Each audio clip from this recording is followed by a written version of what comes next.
All right, well, good morning, Central Georgia. It is Sunday morning, and we have a severe thunderstorm watch. So before I even get started, I just want you to know that there are no active warnings here in Central Georgia, but we do have a cluster of showers and storms that are making their way over from Alabama and starting to head towards our area that will bring some probably severe thunderstorm warnings with them. So I thought I would just go ahead and get ahead of it because these storms are moving at a pretty good clip, and we can just talk about what we're seeing now and then what we're expecting to see in our area. So let's just go ahead and talk about, first of all, what the severe thunderstorm watch is. So you see this yellow box on the screen here. That is actually not a warning. I know sometimes when we have the radar pulled up, the warnings look similar to that. The warnings are actually the boxes that you can see within where the actual storm is, and actually a brand new one has just been issued as I'm talking. This one right here that does include just the very, very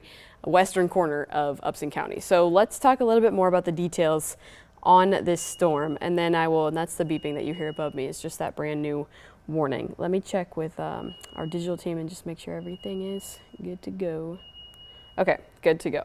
So let's talk a little bit more about, first I will show you the information for the watch county by county so that you can just kind of understand what the National Weather Service is thinking in terms of how long this is really going to hold on to its intensity, because I do think the watch does a good job of explaining that, right? Kind of gives us an idea of, well, it's probably going to maintain its strength at least until we start creeping into our eastern counties here. And instead of me just talking about it endlessly, why don't I go ahead and pull it up? All right, let's go to...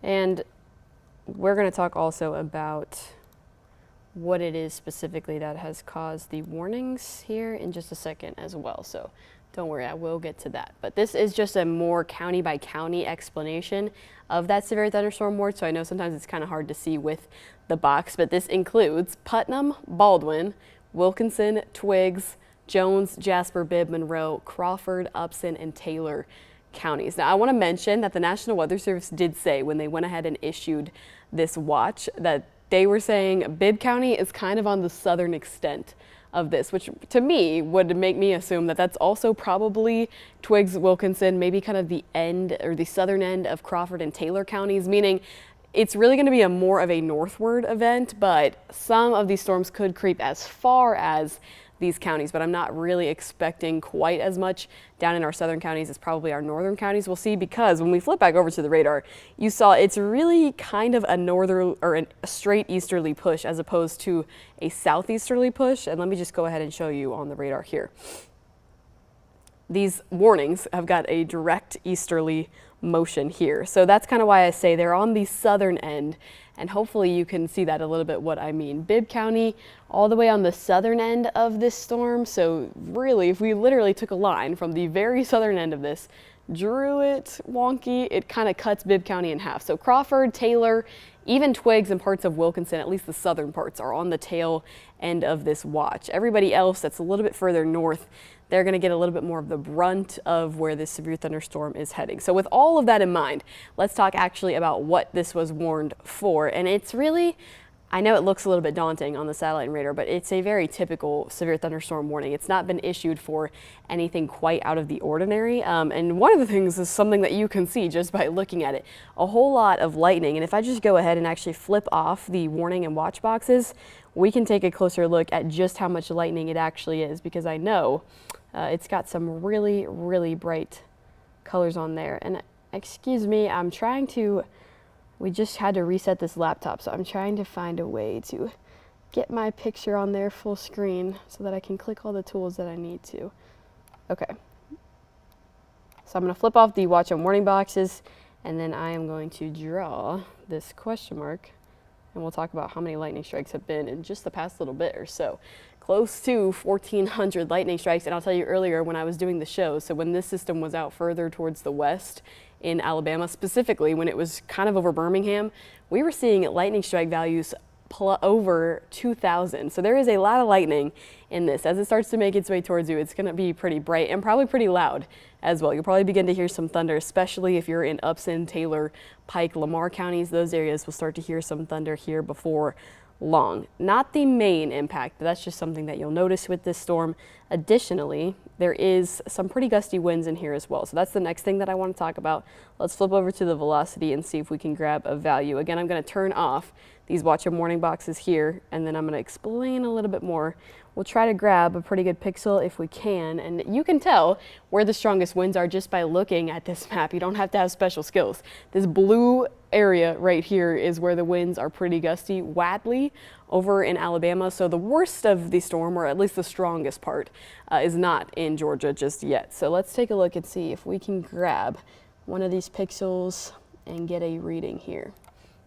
I'd assume we have, okay, so close to 70 miles per hour has been the strongest wind gust that we've seen at times. Again, earlier, I've been tracking this system throughout the shows this morning. At times, we've seen wind gusts up to 80 miles an hour, so that's pretty gusty, but it looks like those have just been momentary flares. We've kind of been steady with wind gusts from 60 to 70 miles per hour, so pretty gusty winds is going to be one of the main things. I will say, and something that I always love to say when I see it, is that I'm not necessarily picking up on areas of rotation.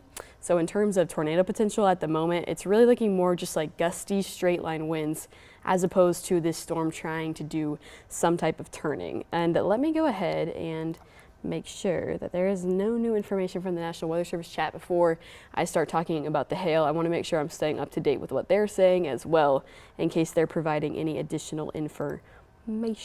So let me just do a quick read as quickly as possible about what they're saying.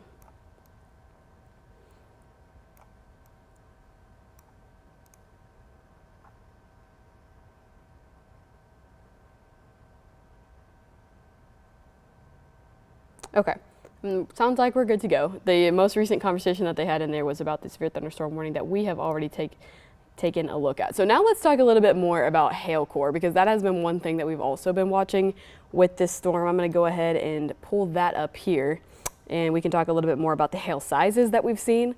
They've been up to about an inch, and right now it looks like the only area that we do have a hail core is just to the west of LaGrange. So the area that's starting to make its way across state lines does have a little bit of a hail core here. Again, I'll zoom in and see if we can get a number from this pixel here, and it looks like it's about close to an inch. You can see this scale up at the top. Luckily, we're not in crazy values like the pinks or anything like that. We're in, which is why I said this at the beginning, a typical severe thunderstorm. We've seen a lot of hail during this spring, so this is not something that we're necessarily not used to, but the hail right now is up to about an inch. Again, to give you perspective, this is just to the west of LaGrange. So what I'm going to do now, and we'll flip it back over to the reflectivity, let's talk more about the active watches and warnings that we have in place.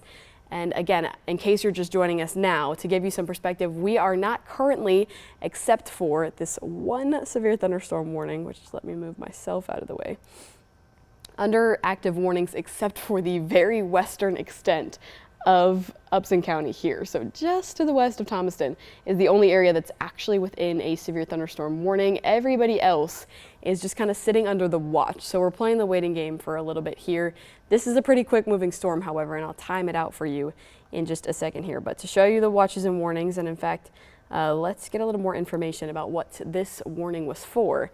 If I'm reading a little bit more about it here, the one that extends right here that into the western extent of Upson County, this was issued for the 60-mile-per-hour wind gusts, which we talked about, the quarter-sized hail, again, which we talked about, and then also it is moving at 65 miles per hour. So these storms have been moving at a pretty good clip all morning. It's been bouncing between moving at 65 miles per hour and moving at 70 miles per hour. So it won't be too long before we start to see it make its way into our area, and we'll just kind of see what kind of strength it holds on to as it does that. So let's do the timing tool, and we can see who will be seeing this storm most immediately. So I mentioned it's got a pretty easterly direction.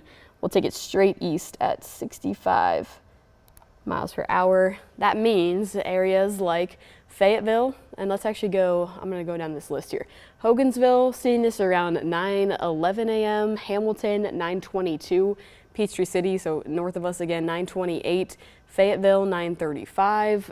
Thomaston, 945, so that would be kind of that Upson County area. McDonough, 952. Jackson, 1002. And Forsyth at 10:04. So we're, again, playing a bit of a waiting game. Even though it's moving pretty quickly, we still won't really be seeing it truly in our area for roughly another 30 to 45 minutes or so. And to show you the watch, again, this is making a straight easterly direction. So we're not really talking about areas that are south of where these warnings have already been issued. Let's pop the watch box back on there. And I'm going to clear this, and then we're going to talk a little bit more about the location here. So let's go to a larger view of our whole area here.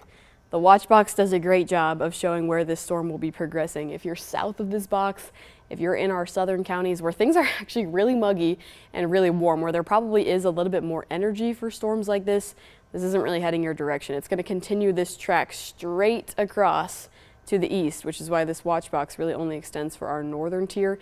I'm also encouraged by the fact that it does not extend further east than this.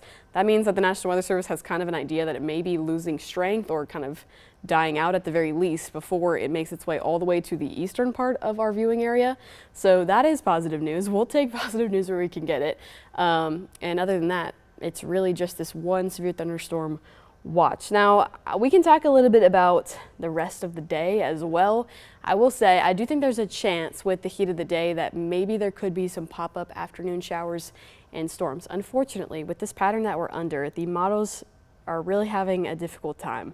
They're not liking this, and so showing a model, unfortunately, is not the best thing. But let's just, for the sake of it, see what the HRRR looks like right now. That's the one that I've kind of been going with for the past 2 days because of one specific reason, which I will explain to you once I pull it up here. Scrolling. Okay. The reason that I've been using the HRRR model a lot is because it's been doing, which unfortunately is not doing right now, what we call initializing, which is a word that you've probably heard us throw around a couple of times. Initializing means, is the model picking up on what's going on in the atmosphere right now? You saw me flip from the radar to the model. Unfortunately, not doing a great job. It's picking up on at least something in the right location going on right now, but it's not maybe picking up on the intensity of it. But just for the sake of it, because it is picking up on the right location, if we played it forward, it generally has that kind of area tracking just north of us, but we know it's going to include us. And then for the rest of the day, the reason I kind of reintroduced the chance for some afternoon activity is because with the heat of the day, the HRRR model and the National Weather Service maintained the idea that we could see some things start to bubble up with the heat of the day. We've got all the moisture, we have instability in our area, and we have a lot of heat that's going to be coming for later today. So there could be a couple more run-of-the-mill severe thunderstorm warnings today where it's quick pop-ups that drop back down quickly as well. And then that kind of continues into the evening tonight. We'll see about this. This is the idea that there may be kind of another cluster like what we're seeing right now trying to push towards us, but there has been a lot of inconsistency about that. So really the big story for the day is there's just going to need to be some weather awareness. This won't probably be the last time you may see a little bit of severe weather for the rest of the day today. So just exercising a little bit of severe weather awareness throughout the day today. Now the good news is we quiet down into the overnight hours, so it won't be a long-term overnight event. And then as we head into most of the day Monday, we'll actually stay quiet. So you can take a little bit of a breather in terms of the weather for Monday. The only area that we really need to be just paying general attention to for tomorrow is our northeastern counties. So we are kind of in a level 1 barely that grazes just about Hancock, parts of Washington, and then parts of Putnam County. It's this area right here that the Storm Prediction Center is trying to just cover their bases with. North Georgia will have the chance for some severe weather tomorrow. We really won't. But if any of that tries to creep a little bit further south, then we have the chance at maybe seeing a brief isolated storm or shower. Other than that, Monday is going to be much drier. You just got to make it through a little bit of your stormy Tuesday. So let's flip back over to the satellite and radar and let's keep talking about what we're seeing right now. That's just to give you a perspective about what you can expect for the rest of the day today. I'm also going to check with the National Weather Service chat while I pull the radar back up, and then we'll keep going from there. And give me just a second also to communicate with our production and digital people, and then we will keep talking about this. So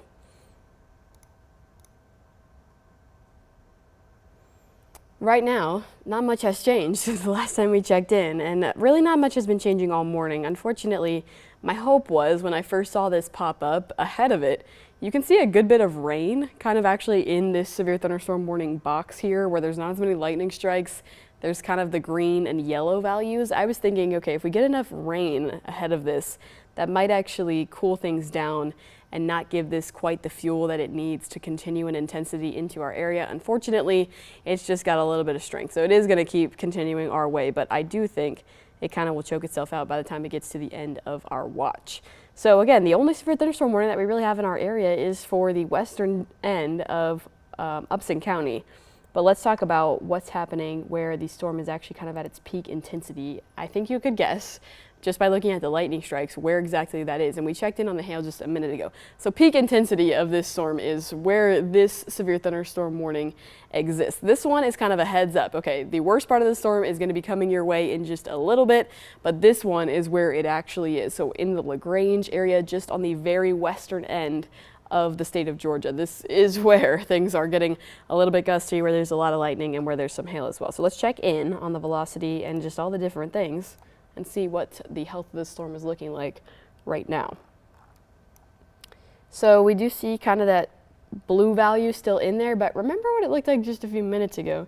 And it may have been the other radar, but it was a lot more blue. So this actually could be a little bit encouraging, but let's flip off the warnings and see if we can grab a reading from this small area of blue just to the west of Hogansville. And then I will actually check in on some sky cams as well. Don't want to forget to do that. Yeah, so we're still seeing gusts over 60 miles an hour, which is obviously why they're continuing the warning here. 66 miles per hour. Again, perspective, trying to find some encouraging news in all of this is the fact that earlier when this was way over in Alabama, I was seeing wind gusts up to 80 miles per hour. So even if we're still in the severe thunderstorm criteria, we're still seeing wind gusts up to 65 miles per hour. I'm okay with this compared to what I was seeing earlier. So again, we'll take the good news where we can get it, use a little bit of perspective there.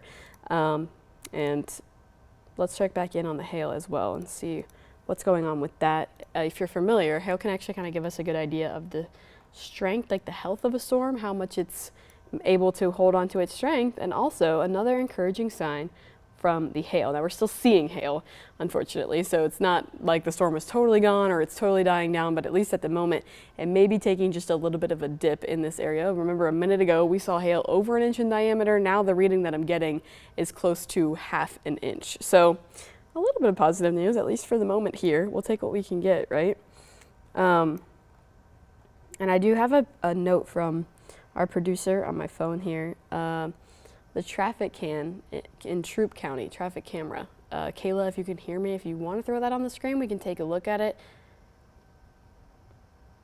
Troup County, okay. Kayla is going to throw that on our screen here, so we're going to take a look at what is going on over in Troup County. That is where this severe thunderstorm warning is issued for. So Troup County is an area that's kind of sitting under some of that heavy rain, under the lightning, and under some of those gusty winds as well. In Troup County, honestly, you can see the lightning striking there. Maybe not seeing as much of the gusty winds. That may have already blown over in this specific area that we're looking at here, but you can definitely see the rainfall, which is something else that we should talk about as well, because there was a flash flood warning with this earlier. So also a lot of rain is coming down in a pretty short amount of time as well. But that's a look at Troup County. You can see lightning strikes occasionally, pretty bright there, and definitely a lot of rainfall coming down. So if you're kind of in the western extent of our area, just exercising some caution out on the roads. We know just a run-of-the-mill shower can also pose some issues with driving. So definitely want to be aware of that heading out on the roads this morning. And let's see about maybe grabbing some information on rainfall totals here. I'm just going to pop over to the 24-hour rainfall totals and see if we can get a little bit of a picture. So I mentioned there was a flash flood warning earlier today. Right now, at least to the west, yeah, close to 3 inches of rain just to the west of LaGrange. So this is putting down a lot of rain with it as well, which is no real surprise. You can see the reflectivity values when I pop up the satellite and radar, really red, and that means that there's a lot of rainfall coming down in that area as well. So there's been moments where it's put down a lot of rain, or moments where it's kind of stalled for a moment and just sat over the same place for a few minutes. So something else to be aware of with this storm. It's a lot of rainfall. Unfortunately, I'm sick of the rain. I don't know about you guys. I don't feel like we really need much more. So I'd be happy to kind of get this thing out of here without tacking on crazy rainfall amounts, because we just did that last weekend. And I was really hoping for a better weekend this weekend. So let's just time it out one more time in case people are just joining, and we're just playing the waiting game right now. If you're just joining us, that's going to be the main story until probably around 9:45 or 10 a.m. But we just wanted to get ahead of this and go ahead and start talking about it. So that's why we jumped on here. Let's time it out with our tool. Again, this storm is moving pretty quickly, so it won't be too long. And it was 65 miles an hour. So I did it a little bit more zoomed in, and I'm going to move out of the way, I promise. But that would mean a little more locally. Hogansville, 9:24, so that would be most immediately. Hamilton, 9:34. Peachtree City, 9:38. Manchester, 9:45. Griffin, 9:56. Thomaston, so Upson County, 10 a.m. And then Jackson, 10:12. Forsyth, so Monroe County, not until 10:18. So if you're watching in from Forsyth or areas that are kind of just a little bit further towards the east, you've got some time. Again, the National Weather Service does a good job of giving us a heads up, which is really what this severe thunderstorm warning is for us, is that this is kind of going to be heading our way in just a little bit here. So let me clear that. And let me talk about the watch one more time. Let me flip that watch box on here one more time as well. So again, it's not even all the way towards the eastern extent here, but if you're in areas that are in the watch, if you're in Baldwin County, if you're in Twiggs and Wilkinson County, it's gonna be actually a little while before this ends up getting to you. Remember, when we just timed this out, we were talking about Monroe County by not even 10:15. So we have a little bit of time before you're really all the way over towards these eastern counties on the watch here. And if you are in the southern extent of this watch, good news for you, because it's really making quite an easterly track here. So the worst of it is really kind of this section right here, and that's moving due east. So it's heading exactly this way. Areas like the southern end of Crawford County, Taylor County here, maybe Peach and northern Houston counties, and then southern Bibb, as well as southern Twiggs and southern Wilkinson, maybe won't see the gustiest portions of this storm. I think it's going to be a little bit further towards the north. Areas like Upson, northern Crawford, Monroe, maybe northern Bibb if this thing holds together, Jones, Jasper, Putnam, Baldwin, and then northern Twiggs and northern Wilkinson. So those are, I try to point out the positives when I can, and those are at least the positives for the moment. So I just see a video in the National Weather Service chat of some really gusty winds from the LaGrange area. And in fact, I feel like we might have a sky cam in that area. Let me just take a look at our map of sky cams and see if I can pull at least something. And we do. Let's see if it's still working. Okay. Give me just a second here to try to pull that up. Okay, well, you can't really see much. I'll play it out for you either way, and we'll talk about it. But it's definitely hard to see it. It's not really surprising to me. These are some really, really gusty winds, especially in that area. So give me just 1 second to pull this up. Okay, so the camera I'm showing you now is LaGrange, which is, again, where we're seeing all that lightning, where we're seeing the gustiest winds. We just checked in a minute ago. We saw wind gusts there up to 65 miles per hour. So we will just park here for a second. And actually, this is where the video was from. So we'll play this feed out for just a minute here and see if we can catch some of those pretty strong wind gusts. I can see the lightning. This is certainly a light show of a storm. In fact, if you're kind of even in our western counties, you may already be able to hear the thunder. And you can see the rain coming down. And from time to time, you can pick up on that gusty wind, mainly in the sense that the rain is doing that sideways rain blowing that it kind of does. So let's see if we can catch that for just a minute here. We'll just park here and look at this from LaGrange. Oh, and actually it may have frozen. Nope, there we go. Okay, yeah, wow. So I think it actually did freeze there. And now we're getting a picture of LaGrange from a lot of rain, or maybe, you know what I actually think is happening is probably whoever owns this camera is flopping back and forth between different views. So that may have been just a different view that we were looking at there, and then now we're right back to that view that we were just looking at, which is heavy rain and occasionally those pretty gusty winds. You can kind of see it shaking the camera here. Yeah, there we go. That's a pretty good wind gust, and then just some rain and some lightning. So there's a camera there. We have a few more in the western tier. Let me see if I can go to the camera that's kind of north of Hamilton and see if we can get any sort of a better picture in that area. Hamilton would be kind of south of the LaGrange area, so let's play this one out here. Not quite as gusty as the scene here, and I'm having trouble trying to figure out if these feeds are even working, just to make sure, because sometimes these gusty winds can even blow out these cameras. But it does look like I just saw a lightning strike on there. So this is the scene in Hamilton, which is just a little bit further south of the LaGrange sky cam that we were just looking at there. I saw some lightning. We'll probably see some gusty winds here in a minute. And in fact, if I look at my radar on my phone, the worst of it may have already been past this area.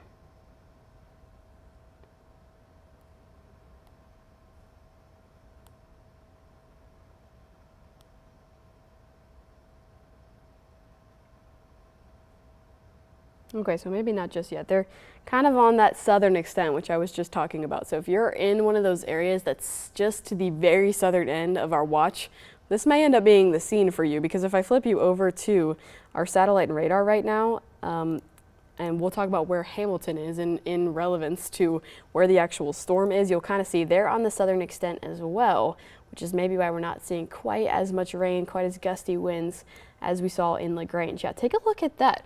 So there's Hamilton at the bottom of your screen right there, and that's LaGrange. So some gusty winds and some heavy rainfall are coming towards them. Let me pause the radar so we can talk about this. They're not really in kind of the worst of what they're gonna see at the moment, but you can see up towards LaGrange, the winds are gustier, the lightning is a lot stronger, and the rain's a little bit heavier. So we talked just a few minutes ago about the counties that are in the southern extent of the watch, maybe not seeing quite as intense impacts as the counties that are on the northern extent, and that's kind of depicted here with what's going on in Hamilton versus what's going on in LaGrange. So to give you a perspective on the radar there of what's going on, let's check back in on the Skycam. Again, this Skycam that I'm about to show you is for Hamilton, and then I will flip back over to the LaGrange one and put it back on there. So we may want to check in with this one in a minute as well to see if things have gotten a bit rainier and the visibility has gone down just a touch as the storm actually moves over this area. Unfortunately, I don't have control over this Skycam, so I don't know the direction that we're facing, and I'm not able to really move it around either.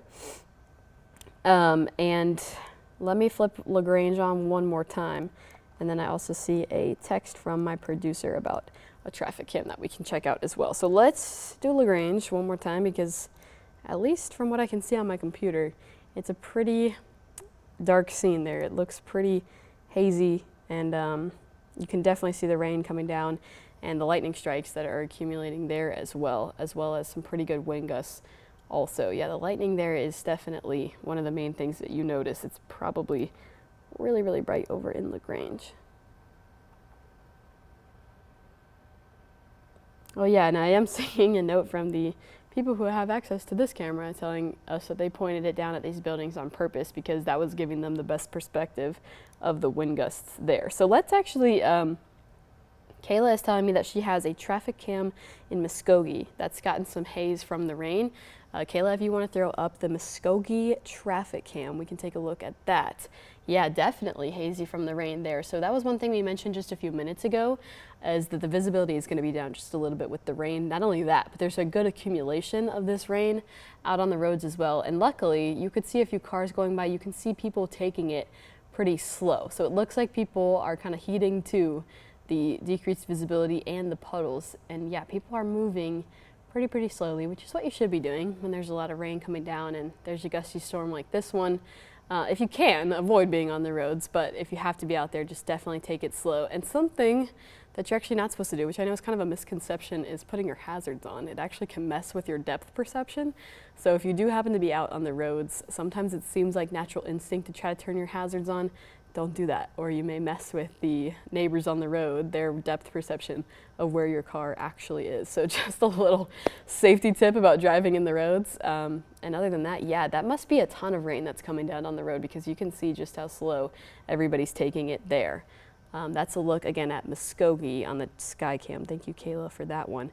And while that one was on the screen, I can see the LaGrange camera on our our monitors around the studio, and I've just had lightning strike after lightning strike after lightning strike. So again, lightning has been one of those big things. This has been a bright storm, and probably will continue to be as it kind of creeps into our area. So now that we've taken a step outside, and this is again Lagrange where we're looking now, let's check back in on the radar. It's been a few minutes since we really talked about what we're seeing, where things will be moving, and what we'll be seeing next. So let's do a health check of this storm, a wellness check, as Ben Jones and I like to call it sometimes, of just kind of where things are at now.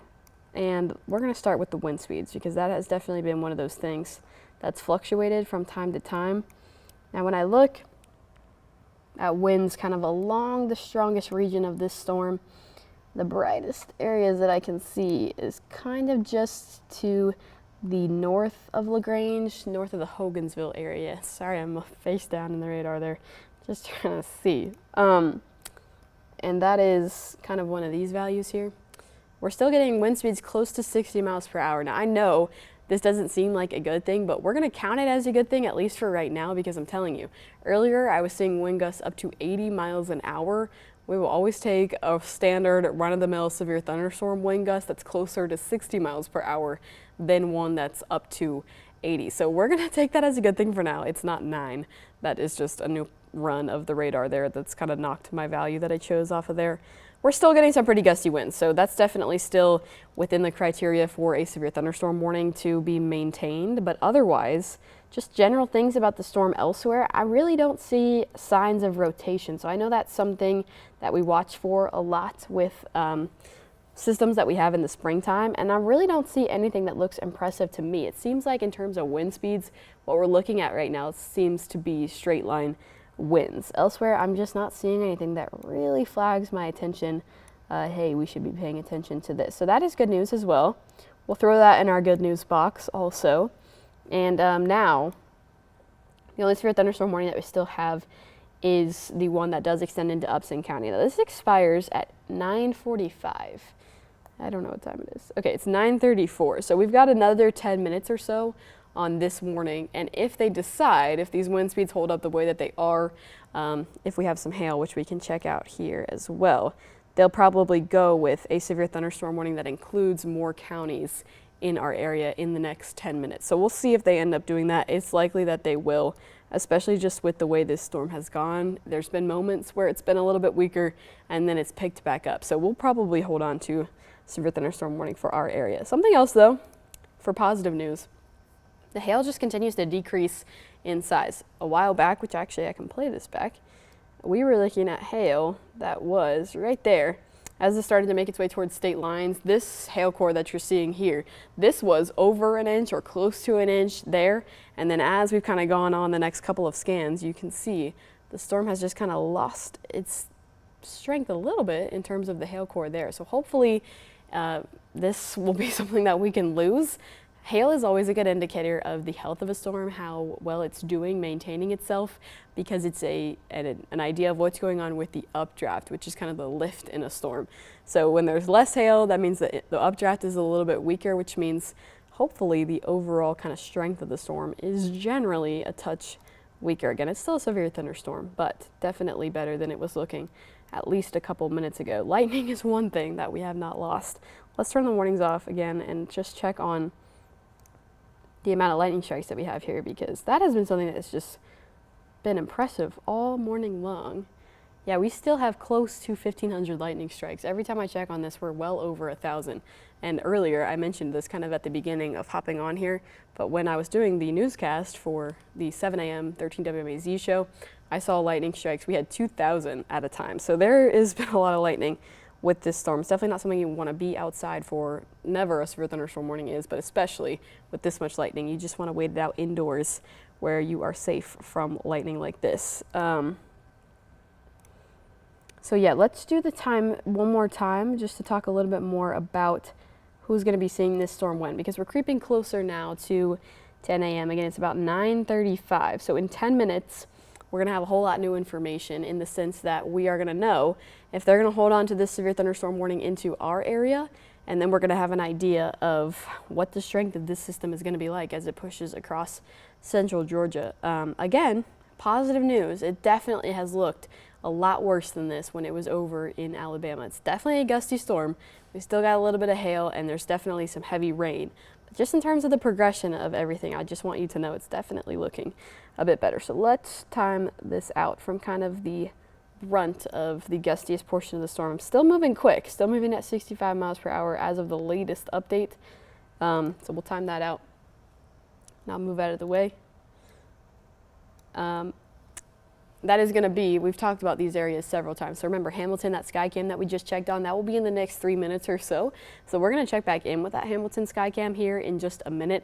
Peachtree City, up where the radar is, that's going to be at 9:45. We're talking about the Zebulon area at 9:58. So those are the areas that we'll see before 10 a.m. Then really more in our central Georgia area, first being Thomaston over in Upson County, where this severe thunderstorm warning actually extends into. That's going to be right around 10 a.m. After that, McDonough, 10:10. Forsyth, so all the way over in Monroe County, not really until 10:18 to 10:20 time. Bolingbroke over in northern Bibb, that's not going to be until 10:28. And then Monticello, not until 10:30. So our time frame where things are really going to be kicking off for our area is much closer to the 10 to 11 a.m. hour, and then probably, if this storm maintains its strength, 11 to 12. Then things will start to book a little more active in our area specifically. Remember, I just wanted to jump on here just to give you an idea of what's going on further out towards the west before it got here, so that you could just have the information. And the same way that I've been watching this thing all morning, it gives you a perspective of how the system has been changing over the last few hours. So we just talked about Hamilton. Let's refresh your memory and show you what it looks like on the radar here. Hamilton is this area right here. Remember, we've kind of been checking on Hamilton and the LaGrange sky cams. Those are the two I have access to right now.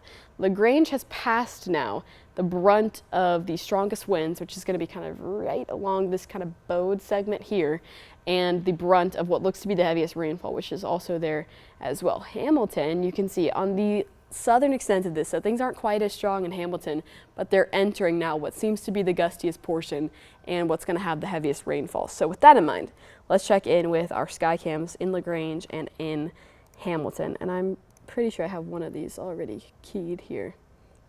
So this is LaGrange, to show you what things have looked like now that kind of the worst of it has blown over. A much calmer scene, similar to what you're used to seeing when thunderstorms kind of blow over here. And we've gone back and forth. I'm not sure if this camera is just having trouble pulling the feed in, but you may have noticed things look kind of different from time to time. I think it may just be a little bit of a glitch in the cameras. I think generally things are looking better over in LaGrange, but let's look at our Hamilton camera and see how things look where the brunt of things are blowing through. Even with the worst of it past, LaGrange has still got some winds and still has some lightning as well. So this is a look at Hamilton. This is me trying to make sure that the feed that we're getting is live. It looks live to me. I'm looking for anything that's got signs of movement, but I don't really see a whole lot there. But it looks to me live. It doesn't look like a frozen screen. So right now we may still just be waiting on actually the worst of it. Again, the radar can kind of be a little bit delayed in terms of what's going on in real life. So we still may just be playing the waiting game over in Hamilton. You can see the lightning there, so we do know it's a live feed at the very least. And other than that, we'll just be kind of waiting on the wind gusts to get a little bit more gusty there, to see some of that rainfall, and then to see, again, more of those lightning strikes. The thing that I don't know is the direction that this camera is pointing. I don't have control over this one, so I can't turn it around or tell you whether we're facing the east or the west there. I can try to get an idea, maybe from looking at the map here. Okay, it appears just from looking at the location of where this camera is, this lake that we're taking a look at is Mountain Creek Lake, and that is to the west. So in theory, we're facing towards the west here, just kind of depending on where this camera is in relation to the lake. So we'll keep our eye on that over the next few minutes. This will be one of our gauges for what this storm is doing. And in terms of what's going on in the National Weather Service chat, I'll tell you not much. So we'll just keep waiting and see what they do with this warning. Again, we'll have an update in the next 4 minutes, and then we will see if they go ahead and extend this further into central Georgia. While we wait on some action to start kicking off in Hamilton, I'm going to flip back over to the satellite and radar just to look at that warning box that we still have here as it loads. So again, it's just the one right now. So yeah, we'll see if they end up pushing this one a little bit further. And I'm getting a text from our lovely producer, Kayla, about a traffic cam in Coweta. Kayla, if you still have that, I see your text was actually a few minutes ago. We can take a look at Coweta. That would be, she's I-85 in Coweta. Okay, Kayla is showing us I-85 in Coweta, where you can see kind of a similar story to what we saw in Muskogee if you've been watching us since then. Really just the emphasis on heavy rainfall out on the roads. And I'm sure we'll catch a couple of lightning strikes here in the next few minutes or so. This is, again, Coweta on 85. So probably the brunt of this is maybe not quite over Coweta just yet, but definitely will be in the next couple of minutes or so. And you can already see how the rain has taken off there. Again, this is pretty much a light show, so we'll probably see some lightning strikes on there in the next few minutes or so. And while we have this popped up, I'm going to grab a sip of water just quickly so you can just kind of keep looking at that. Just give me one.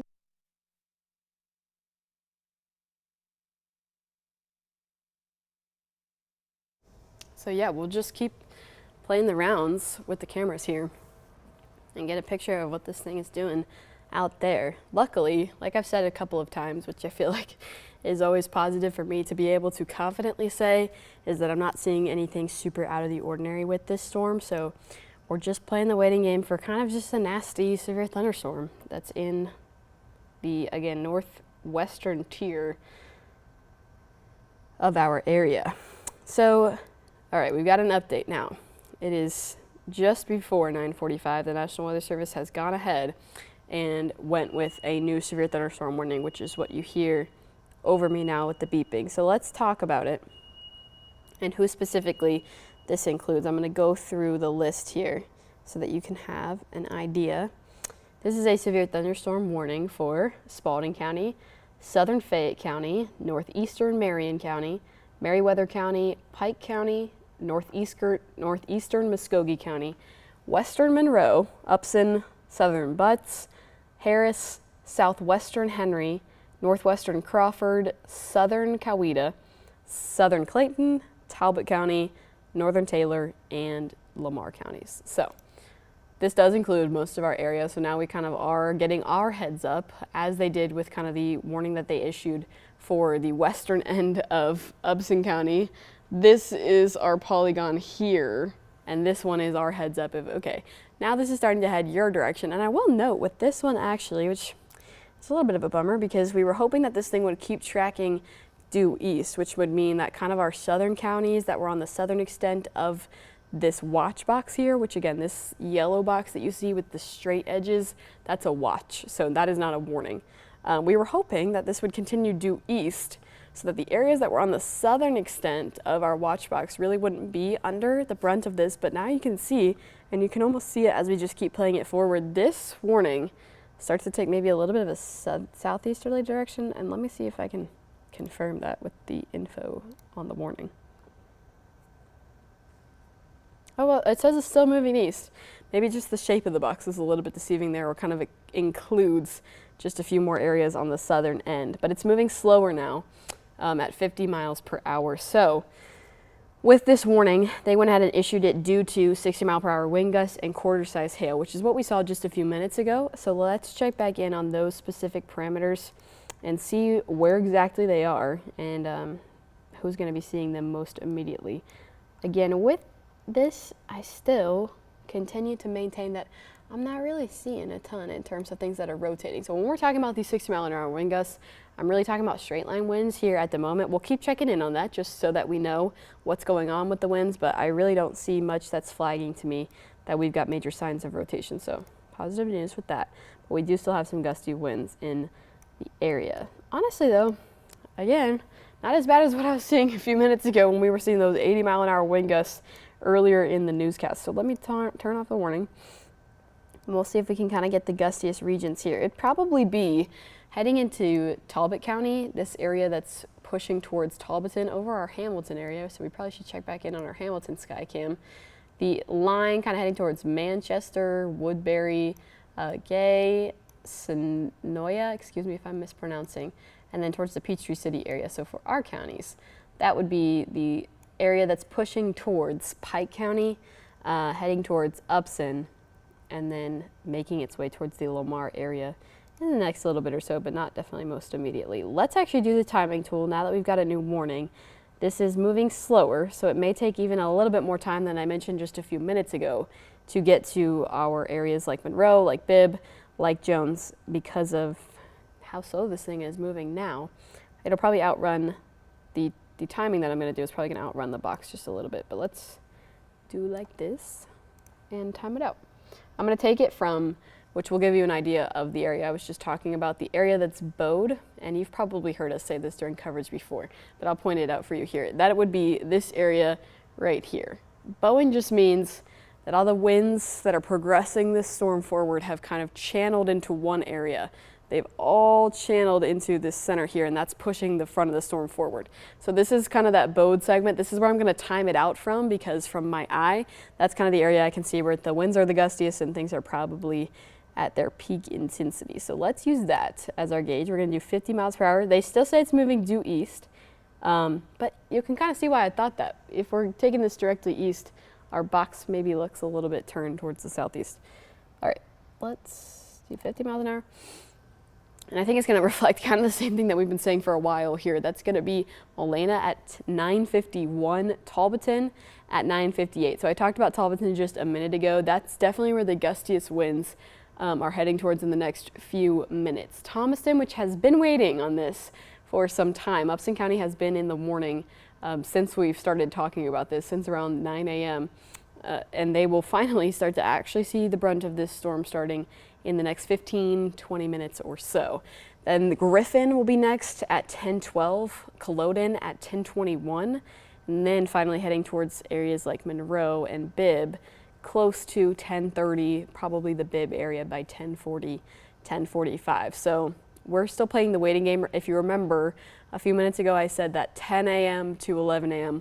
was really going to be our golden hour of when things were actually going to start taking place in our area. So this still, even moving a little slower, tracks along with that thinking, and hopefully just gives you a little bit better of an idea of when areas will begin to see this. We looked at the wind speeds. Let's also look at the hail to get an idea of where that is still occurring.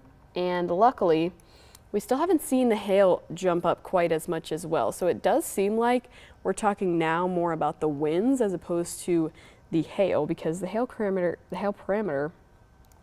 still hasn't showed hail parameter still hasn't showed hail jumping back up towards that inch mark in quite some time. Now I will say, with the warning, the National Weather Service did say there was still some areas of quarter-sized hail, but from what I'm seeing here, we still have hail that's just close to half an inch. And I will play this back.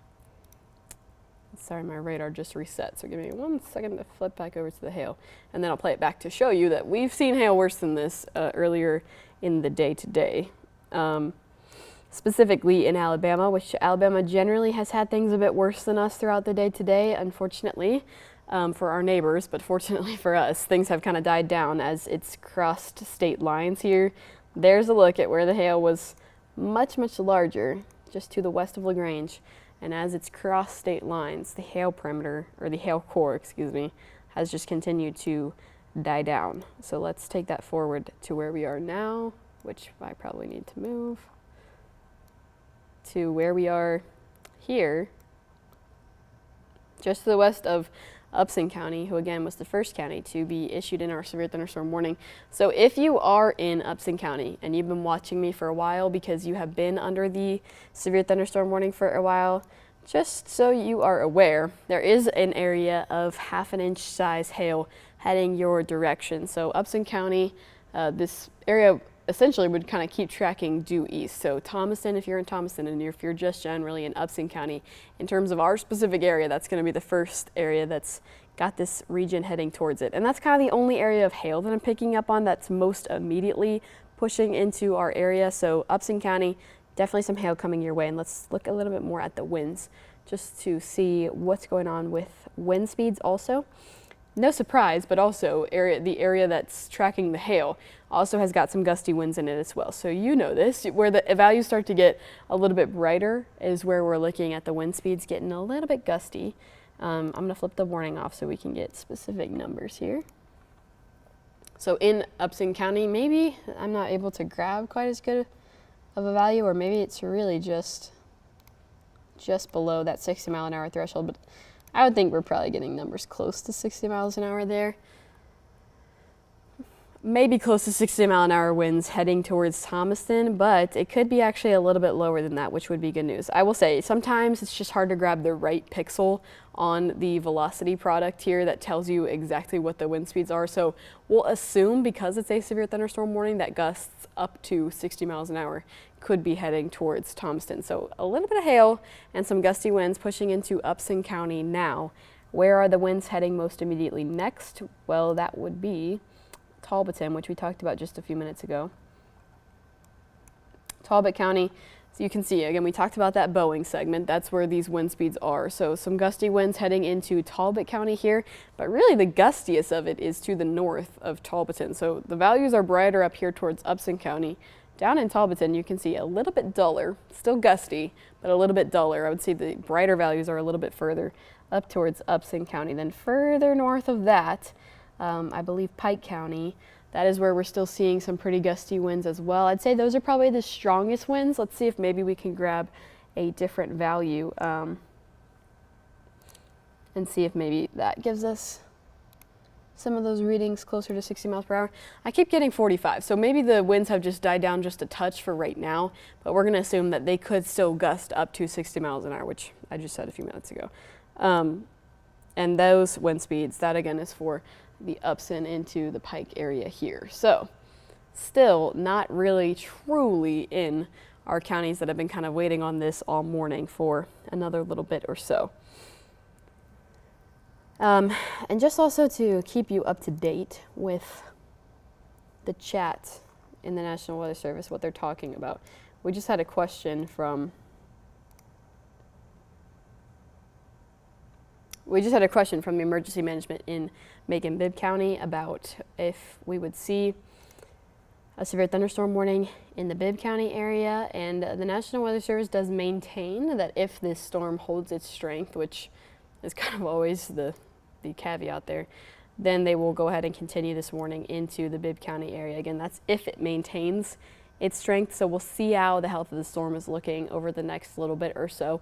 I'm still going to consider 10 a.m. our mark that storms will really begin to be in our area. We're still kind of just waiting to where we're just now at the point where our westernmost county, Upson County, is just now starting to see the brunt of those winds, of the rain, and of the lightning as well, even a little bit of hail. So we're not really truly into the brunt of things in our entire area for a little bit longer. Something that I haven't done in a while is talk about our southern counties as well. And let's go ahead and just do that now. Just to give you perspective, there is really nothing else happening on the satellite radar. Even if I take you out to the entire state, this is the only area of showers and storms that we're dealing with. Let's take it back a couple of runs here as well. I'll take it back in the last 5 hours, just to give you a really long perspective of what this thing has been doing. So it kind of began, let me see if I can flip the radar to this one, over in western Alabama, and I was watching this morning thinking,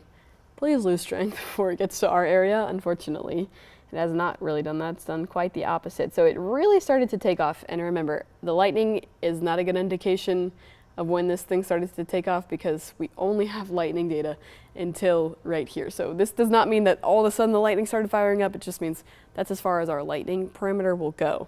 But over Birmingham is when we just saw this storm gain a lot of strength, and it was moving a lot quicker over in Alabama as well. It was moving at 70 to 75 miles per hour, so it was moving at a pretty good clip. And then as it kind of approached state lines here, let's turn the lightning off because let's take a look at how the shape of this storm has changed as well, which has been something that's kind of interesting. I'll also turn off the warnings. So as it approached state lines, it was kind of this almost blob of a bunch of rain, and then there was embedded severe thunderstorms within there, less of that progressive organized severe thunderstorm warning that we're used to seeing.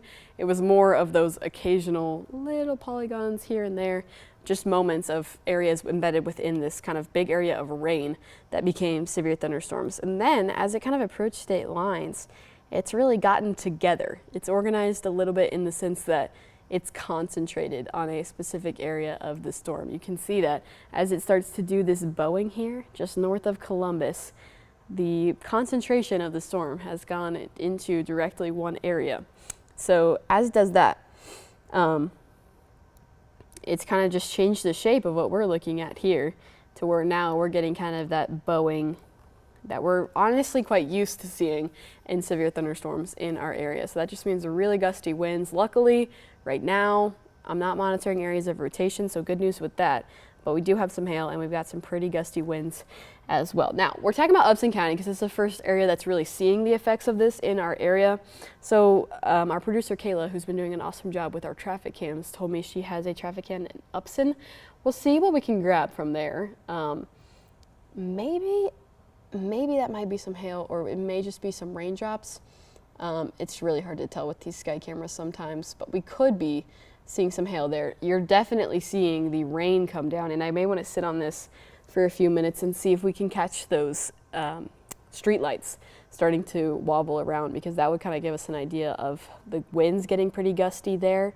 Upson County is definitely going to see some gusty winds within the next few minutes or so here, and you can definitely see the rain coming down, which we've talked about many times. You may be sick of hearing me say, but if you're out on the roads, you just want to take it slow because this rain's going to accumulate pretty quickly, and that just may, one, decrease visibility while the rain's coming down hard, and two, it just really cause a lot of puddles that may make it difficult to drive, could pose a risk of hydroplaning, and just generally makes driving a little bit hazardous. So I believe it's close to 10 a.m. So if you're out on your way to service right now, or maybe you're on your way back from service, just being careful if you're in our western counties, because the rain's really starting to come down there. And in fact, the rain is starting to come down ahead of that as well. If we're talking about our satellite and radar, this is obviously the area where we have the gustiest winds, the heaviest rain, but there is rain ahead of this, which I maybe haven't mentioned just yet.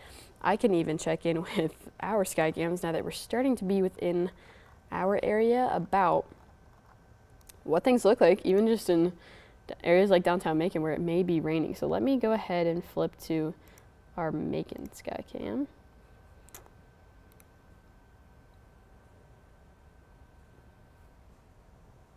All right, I'm going to talk about the Macon sky cam now, which we're really not seeing a whole lot. Let me see if I can turn to the direction of where the rain may be coming down already. Rain would really be the only thing that we would be able to pick up on this sky cam. So if you're curious why I'm even doing this, I'm just kind of giving you a perspective of what's going on ahead of this storm. But let's turn our way towards the west and see. Also, maybe we might be able to see, and bummer, the pole that's holding up our camera is just directly towards the northwest, which is kind of where I'm wanting to look. Maybe if we turn a little bit more towards the southwest, that may give us a little bit of a picture as well. You can definitely see the clouds are darker as we start to shift our focus towards the west. This is what's coming our direction, so you can see the darker clouds. You probably aren't able to see as much of a shelf cloud as well because there is probably some rain embedded within this. So that may be clouding the actual kind of impressive cloud that we're used to seeing with that sometimes.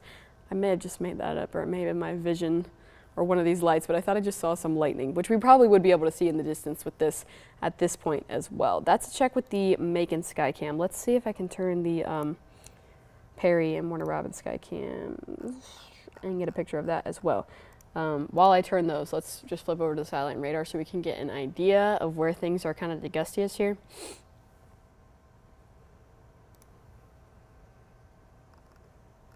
So moving a bit slower now, and I'll flip back over to the sky cam in just a second, but since we're now truly in our golden hour, our 10 a.m. hour, let's talk a little bit more about where things are happening. So within our severe thunderstorm warning, remember this only really extends into Monroe, Crawford, and Taylor counties. It does not extend further east than that at the moment, but within that area, you can kind of tell where things are the worst. It's usually not too hard to pick out.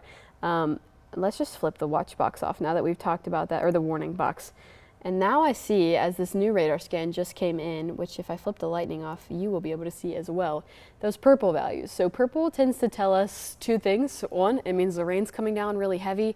Two, it can mean that there's an area of hail within that as well. So the purple would be in Upson County, over the Thomaston area, and in Talbot County, just north of Talbotton. So let's check in on our hail parameter here and see if that is really more an area of heavy rain or if we're seeing some hail. Now, it may look like it's jumped backwards, like the hail is sitting behind the area I was just talking about, but this actual parameter that we use to track hail is usually a few scans behind. So imagine that this is actually kind of in the Thomaston area. We're still seeing hail, maybe not quite as high as I'm thinking with seeing values like that, but this is still close to quarter-sized hail. This is about 1/2 inch, if I guessed correctly. This is about 1/2 inch. So the positive news with this, just to give you some perspective, is that this has not grown in size much since this storm has moved towards Upson County. So for a moment there, it was a little bit bigger here. Let's see what that value is. Okay, so just slightly over 1/2 inch in diameter. And then it kind of dropped even back down in size just a little bit as it's creeped closer towards Upson County. So we're teetering between just shy of 1/2 inch and then just over 1/2 inch, but we're not in that inch mark of hail size. So that is always going to be a positive sign. When we're getting up to hail that is close to 1 inch in diameter, that's when we're really talking about stuff that could really do some damage to your vehicles or outdoor furniture, things like that. So when we're seeing 1/2 inch, obviously nobody wants to see hail of any size, but that is definitely better news than up to 1 inch. So that's the hail there. Let's flip back over to the radar and keep talking about these areas that are under really the brunt of this whole thing. And now, just as quickly as we were talking about it, but it may just be the radar that I'm on. Let's see. There we go. Okay, so we're still seeing those purple values. So probably can assume that there's still some hail going on over in Thomaston and in Upson County. There's a little bit maybe happening up in Pike County as well. If anything, very small, maybe something that our hail parameter doesn't pick up on.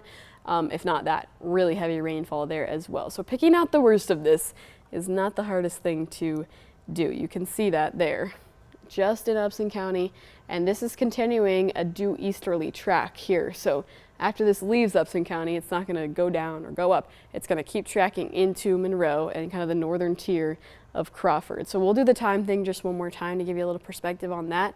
And then this region down here, where we're still seeing those values, Talbotton is going to keep creeping into northern Taylor and into kind of the center part of Crawford. So let's go to the winds as well. A minute ago, we were seeing values that were not so bad. Now, unfortunately, you can see the bright blue on there. When we start to see this color, that, and I'm trying not to flip back and forth between radars. I'd really like to use, we'll go with this one. Now we're starting to see those colors get a little bit brighter and the winds, that means the winds are getting a little gusty here as well. But not too bad. Remember, I'm just going to keep using this as my perspective. When I was watching this storm over in Alabama, I was seeing wind gusts 80 miles per hour on this tool that I'm using here.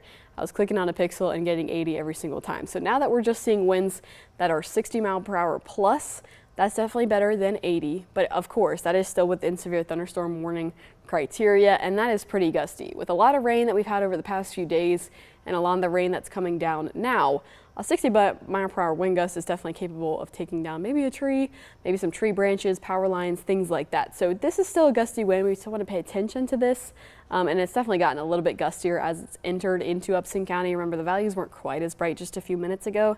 So some gusty winds there in Upson County, and they're not the only ones. A little bit further towards the north of Thomaston, you can still see some of those pixels too. So gusty generally in all of the western half of Upson County here, into Pike County as well, and then down into Talbotton. You don't see those bright values quite as much, but the general red color here is a little bit brighter. I'll say again, I'm not really seeing an area that's flagging me for rotation. These are really straight line winds that I'm talking about at the moment here. That's reflected in the storm relative velocity. I really don't see much that's flagging my concern in terms of rotation. So I'm trying to flip between the two radars. Excuse me if that's kind of frustrating. I'm just trying to figure out which one's going to give me a better picture of these wind speeds here. Just to check in with our radar, let's see about getting a value from here and see if it's any different. Okay, it's definitely not 0. So that may just be user error on there. Let me try one more time. All right, so I think we were better off with the other radar. We're just going to go with the 60 to 65 mile an hour winds. I especially do want to pay attention to these two little bright values just to the south of Thomaston. That's pretty gusty right there. Locally, that would be Birdsong Crossroads, just to the north of there. That's where things are really gusty. Where I'm talking about is literally just this value right here. Very, very gusty right there. That's where I saw the highest value. So moving over US State Route 19, just to the north of Birdsong Crossroads, it's really gusty right there. That's pushing towards Logtown most immediately. Again, I'm talking about Upson County, just towards the south of Thomaston. That's where that would be. And then probably pushing towards Culloden next here in the next little bit. Let's go ahead and just do the time track just one more time, because I know that is really helpful for folks at home who want to know when in the world is this heading towards me. Something else to mention, this is set to expire. This severe thunderstorm box that kind of includes Monroe and Crawford here is set to expire at 10:30, but if you'll notice, kind of the brunt of this storm is getting close to the end of the box here, and what our National Weather Service office does a good job at is giving the next areas a pretty early heads up. So if this is to maintain strength, we'll probably actually see a new warning here before too long that gives us a perspective of where exactly this will be heading next. So let's do the time track just for the sake of it. I'm going to use the section of winds that's doing that bowed curve shape to track this whole thing out. So we'll start all the way at the top of the box, even though things actually don't look so bad towards the north. And we'll do 50 miles an hour towards the east. And I will read these out to you. That would be Barnesville at 10:12. Remember, 10 a.m. was kind of the magic number, but this was really going to be entering our area. So Barnesville at 10:12, Culloden at 10:15, 10:16, so that'll be here soon. Butler at 10:29, Bolingbroke, so not really in kind of the Bibb County area until after 10:30. And again, that would be after this warning expires. So everything I'm reading now is after this warning expires, we'll need a new one. Juliet at 10:38, Macon at 10:48, Warner Robins at 10:57, and Stanfordville at 11 a.m. So I actually, which I was reading while I was kind of drawing this out here, is National Weather Service chat talking about when they're going to be issuing the next warning. They said likely within the next 15 to 20 minutes. That was about 5 minutes ago. And then because of the direction that this storm is turning, which we were talking about a few minutes ago, it was supposed to go directly east. It was a due east movement. Now we've seen this thing kind of try to shift down towards the south, and the National Weather Service is picking up on that as well. They are probably going to go ahead and issue our warning a little bit earlier now to kind of take the new shape of this storm. So we'll wait on that to come out.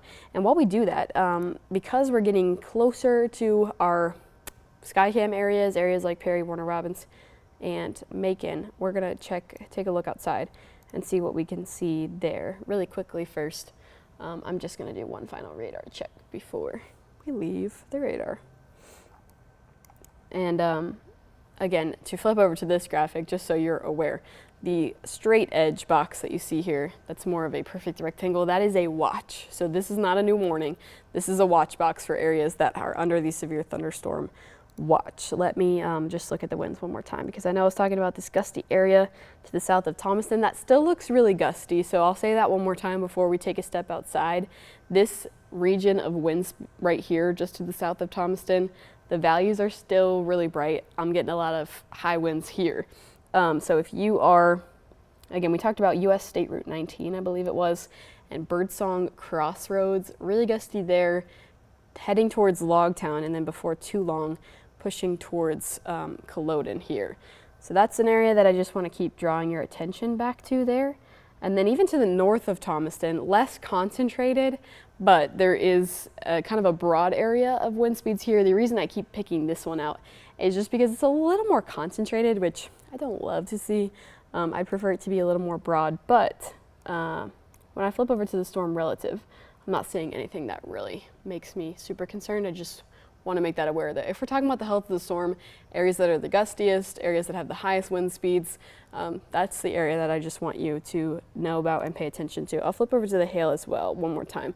There is also some hail in that area, so a pretty good indication that that is kind of the gustiest and strongest part of the storm right now. The good news, which we'll keep on saying, is that the hail is below ½ an inch in diameter. So not that crazy kind of monster size hail that sometimes you see in our weather network. This is more of the smaller sized hail that's about less than the size of a quarter. So with that being said, now we can take a look at if the sky cams will really give us a picture of anything at the moment. And I'll leave you on the radar here while I try to turn these around to give us a better idea of what we're looking at. In Macon, I really don't see anything that's too impressive. We still kind of turn towards the west, and I think that's due to how much rain is coming down ahead of this actual line. It's maybe not giving us the best picture of a shelf cloud or anything like that. Now we have a new warning, which is the beeping that you're hearing over me. So before I switch over to the sky cams, let's actually just talk about who that new warning has been issued for, and that is a much bigger box there. So this must have taken quite the southward dive, or actually what I assume is going on is this cluster of cells here has started to intensify just a little bit. So they're expanding the box a little bit to go ahead and include this area that's over Columbus. So that may kind of creep our warnings outside of our watch box. Let me flip that on to confirm what I'm saying. And it does. All right, there's a lot of boxes going on here, so let's go out big picture for just a second. So this is our severe thunderstorm watch that was issued at around 8 a.m. this morning. Now these storms are starting to outrun that box in the southward extent just a little bit more. So originally the box did not include Houston County, did not include areas further down towards the south. Now the severe thunderstorm warning does include these areas. So I want to point that out just so you know. Actually, and it may be even better to point out here. Areas that were south. So again, it did not include Houston, actually didn't even include Peach, which is now starting to see some stronger thunderstorms, and did not include Macon County. Now the severe thunderstorm warning does extend into those areas. So just so you're aware, if you were thinking, I'm not in the watch, this is staying north of me, this is kind of now taking a little bit more of a southward dive. So with all that being said, let's just go ahead and talk about who's in the warning and cut the chit chat about that while we wait on the radar to load. This new severe thunderstorm warning is for, I believe I'm having a hard time figuring out which one is the new one. I'm just going to read the information from the chat. I think that what this bright color that you're seeing here is that they've canceled it for areas behind, which I'll issue the all clear for in just a minute here. But the new severe thunderstorm warning is for areas of hail that could be up to an inch. Again, we're not really seeing that just now, but there could be momentarily some areas that see hail that's up to an inch in diameter, and wind speeds that are up to 60 miles per hour. So who does that include now? That includes Marion County, Bibb, Pike, Muskogee, Monroe, Chattahoochee, Stewart, Upson, Houston, Jones, Southeastern Harris, Macon, Twiggs, Webster, Peach, Crawford, Shealy, Talbot, Taylor, and Lamar. So that is a good chunk of our area that is kind of now in this warning. The good news with it, which you've probably heard me say a few times, and that may sound a little bit like a broken record, is that this is our heads up. So that doesn't really mean, especially for areas like Bibb, Houston, Peach, that this is blowing over you right now. It's just a heads up to get you prepared, to let you know that this storm is heading your direction in the next little bit or so. So with the new warning that now includes a lot more counties further towards the south, let's time it out one more time. I know we just did that, but now that we have new information, let's go ahead and do it just one more time to give us an idea.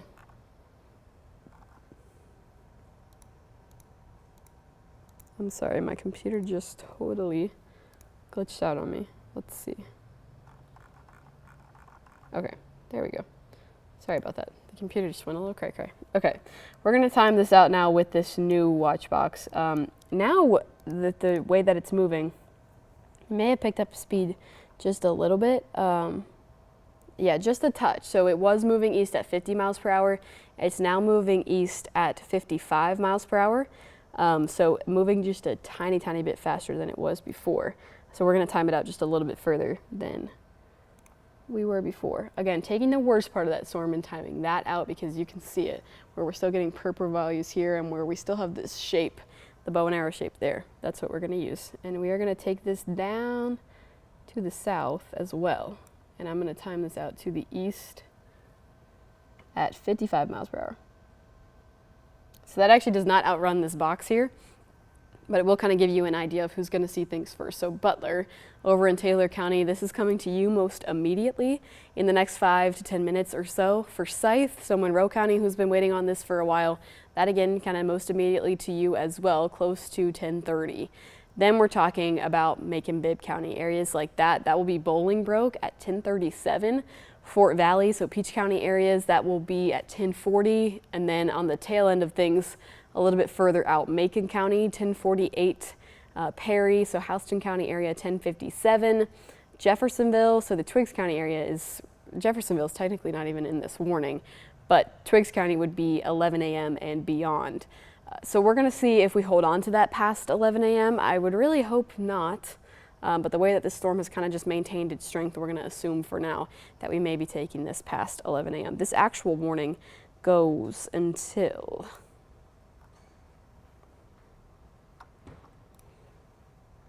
oh my goodness. The actual warning, I believe, goes until 11, but let me make sure. And the radar, I'm so sorry, just keeps refreshing on me, so that's why I keep having to jump around on the view there. So let's see about this timing here.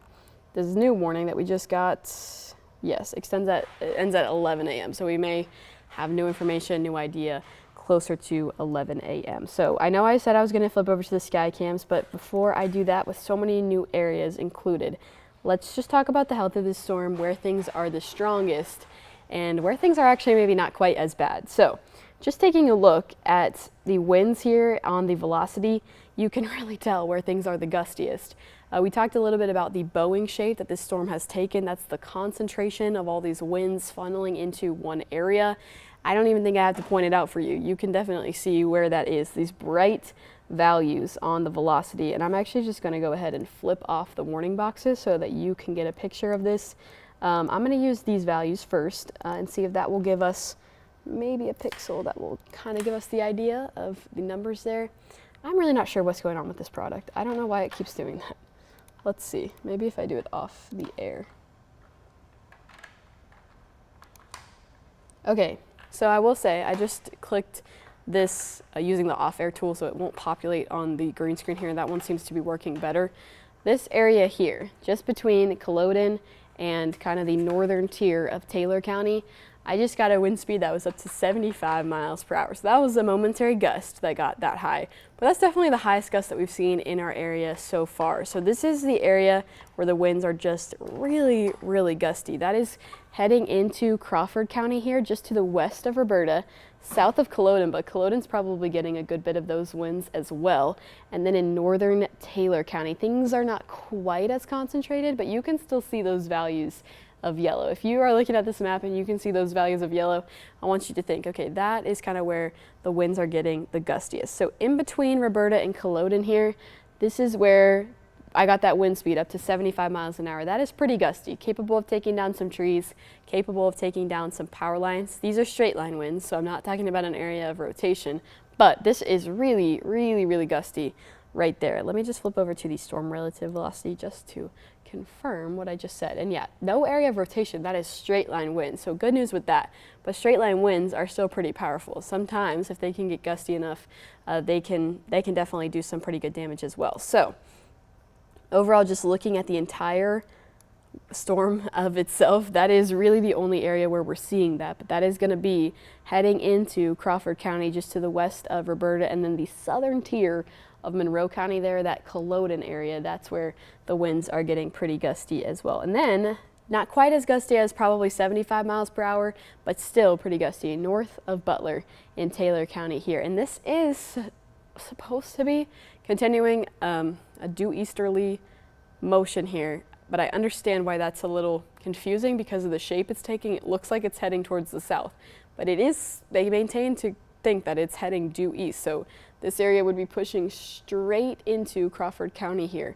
So Roberta, you would be seeing those pretty high wind speeds here in the next couple of minutes or so. Let's check on the hail because the winds have picked up so much. Maybe we got a higher hail or a larger hail core here, but it actually doesn't look like it, which we'll take that positive there. With the increase in wind speeds, no increase in hail size at the very least. We're still seeing hail that's shy of ½ an inch in diameter. We don't want hail nonetheless. Not saying that it's positive that we have hail, but it's positive that we have hail that's still staying at least that small. So that's a look at that right there. But really, to me, the biggest thing that's going on with this whole system is just the winds. They're pretty gusty, especially in the western extent of Crawford County. We'll see, and I'm really not sure. I apologize why this tool is acting up. But there you go. That kind of gives you an idea. So this is pretty gusty here, just to the west of Roberta, now south of Culloden. But this western end of Crawford County, that's where things, the winds are just really, really gusty. I'm not sure, and I know my producer Kayla has done a great job of showing sky cams, but just to let her know verbally, this is kind of where the wind speeds are the highest. So if we have any traffic cams or anything like that that are in Crawford County, we may be able to kind of get a picture of how gusty the winds are there. So just to put that out there, she says not much over there, maybe something in Monroe.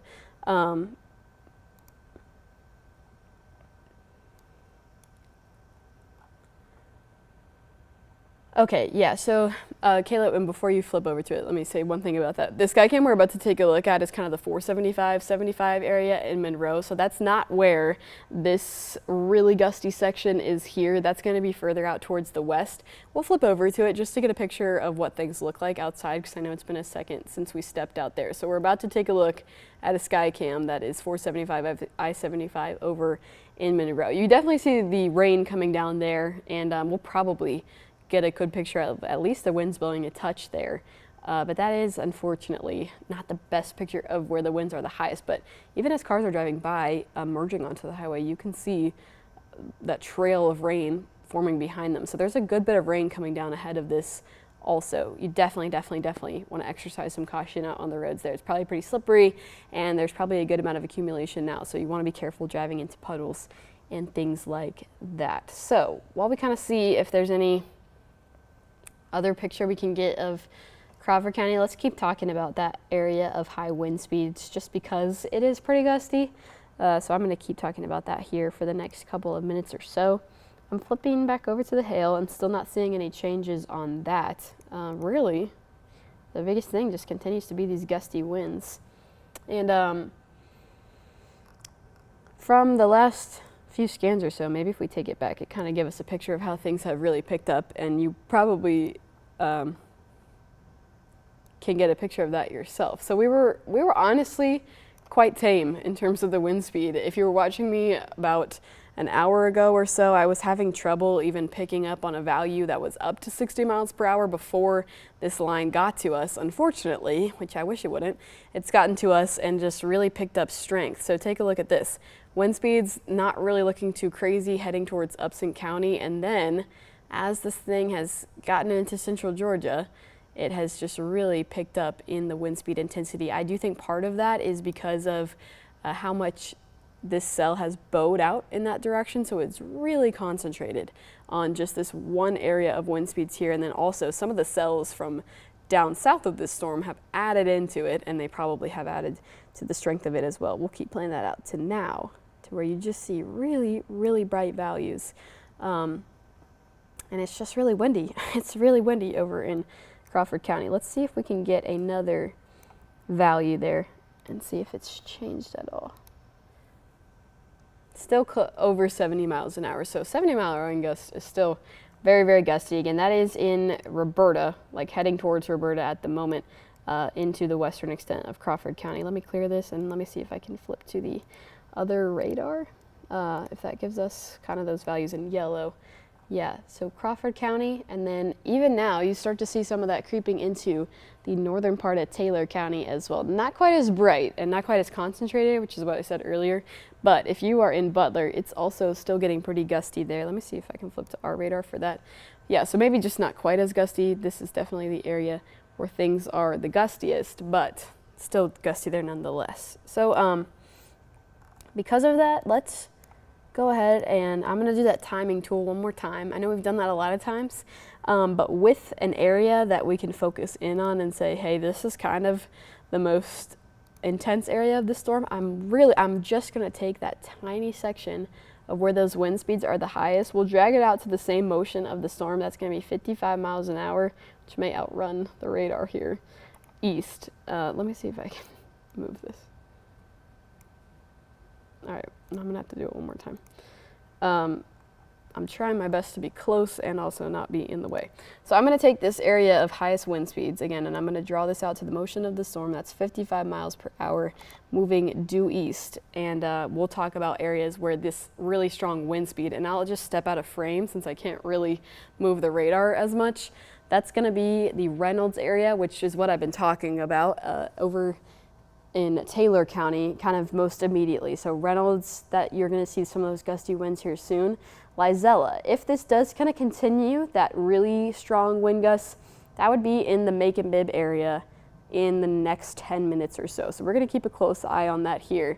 Fort Valley, so not really in the Peach County area for another 20 minutes or so. Fort Valley, 10:43. Macon, that's going to be 10:48. Dry Branch, so Twiggs County is on the end of this. I would really hope by the time we get to Twiggs County, the winds are looking a lot better. But the Dry Branch would be 10:56. Jeffersonville would be 11:05, and then Irwinton, we're really not talking about Wilkinson until after 11. 10:17 for Irwinton, 10:22 for Nicholsville. And that is just drawing out that area where the wind speeds are the strongest. So that's not actually drawing out the warning there. That is just drawing the wind speeds out that far, that direction. So hopefully that just gives you a little bit of a better idea where things are pretty gusty and where that might be heading here soon. But again, this is the actual picture of our whole warning. It extends much larger than that smaller area. I just used that to show you where the storm is the most concentrated. And we've been on here for quite some time now. So if you're just checking in with us to give you a perspective of this whole thing across our entire area, it's mainly a northern extent situation. We're not really seeing much activity down in our southern counties. The cutoff for the warning is here at Dooley County, so nothing extends further than Dooley County. We'll watch this cluster of storms here. This kind of developed after we already had a severe thunderstorm warning further towards the north. If anything would to develop there, maybe we would see some activity, but right now it's nothing. So really nothing Dooley County and east. That would be areas Pulaski, Dodge, the southern end of Lawrence. We may end up having to include areas like Dublin and north. I-16 is kind of a good indicator of this. So areas that are south of I-16 here seem to be shielded from the easterly push that this is making. Areas that are north of I-16, they still seem to be included. Excuse me. Oh, there's a bug in here. In this line as it continues pushing towards the east. So let me actually talk also about, I'll draw that line actually on there just so you can see it. That would be about like this. This is making an easterly push. So if you're kind of south of this line, the hope here, as long as nothing else develops out here, which is unfortunately what happened over Columbus. We had some additional development going on here. As long as nothing develops south of that, then this should just continue to make an easterly push, and it should shield Montgomery, Telfair, Wheeler, southern Dodge, southern, very southernmost Lawrence, Wilcox, Pulaski, Dooley, Crisp, those areas from this very large system, what has kind of formed into a very large system here. And I'm actually just noticing there's not even any severe thunderstorm warnings north of this, which is so crazy that this thing has just taken off, of course, in our area. How lucky are we? We really don't have any other warnings elsewhere. This storm is just really concentrated in on our specific area. I mean, just take a look at how this thing has progressed. Let's go back only even 3 hours, and it's just totally changed shape, and it's honestly gotten a bit broader and just decided to go a little more crazy in our area. So over in Alabama this morning, it was more of a disorganized cluster where there was moments of severe thunderstorm warnings kind of dotted within here. And then pushing further into our area, you can just tell, let's turn off the lightning, how these wind speeds have gotten so concentrated, which is the main impact that we're seeing right now, right? It's started to become concentrated right around crossing state lines. All the winds start going towards one section of this storm, and it's just caused that storm to bow out, and unfortunately we're dealing with some high wind speed values now. So let's check back in. Let's go a little locally, and those wind speeds we were talking about going towards Roberta, Reynolds, now have probably moved over Roberta and are heading towards Bibb and Peach counties. I can hear the thunder outside. So let's check in on our sky cams as well, but before I do that, let's see what the wind speeds are here at the moment. Still really bright. I hope that maybe we're still seeing wind speeds over 70 miles an hour. These are gusts, so it's not a sustained wind that's over 75 miles per hour, but it's that moment when the wind gusts, it's gusting up to over 70 miles an hour. So that is pretty gusty. Where are we talking about? Well, this is now just to the east of Roberta. So it was heading towards Roberta. We've now made it past that section. The eastern portion of Crawford County is where this is pushing towards now. And that means crossing over into Bibb County. So Lizella area, you could see some of these really gusty winds. Byron, Fort Valley, into Peach County, those areas could see these really gusty winds. We'll see about holding on all the way east in areas like Macon.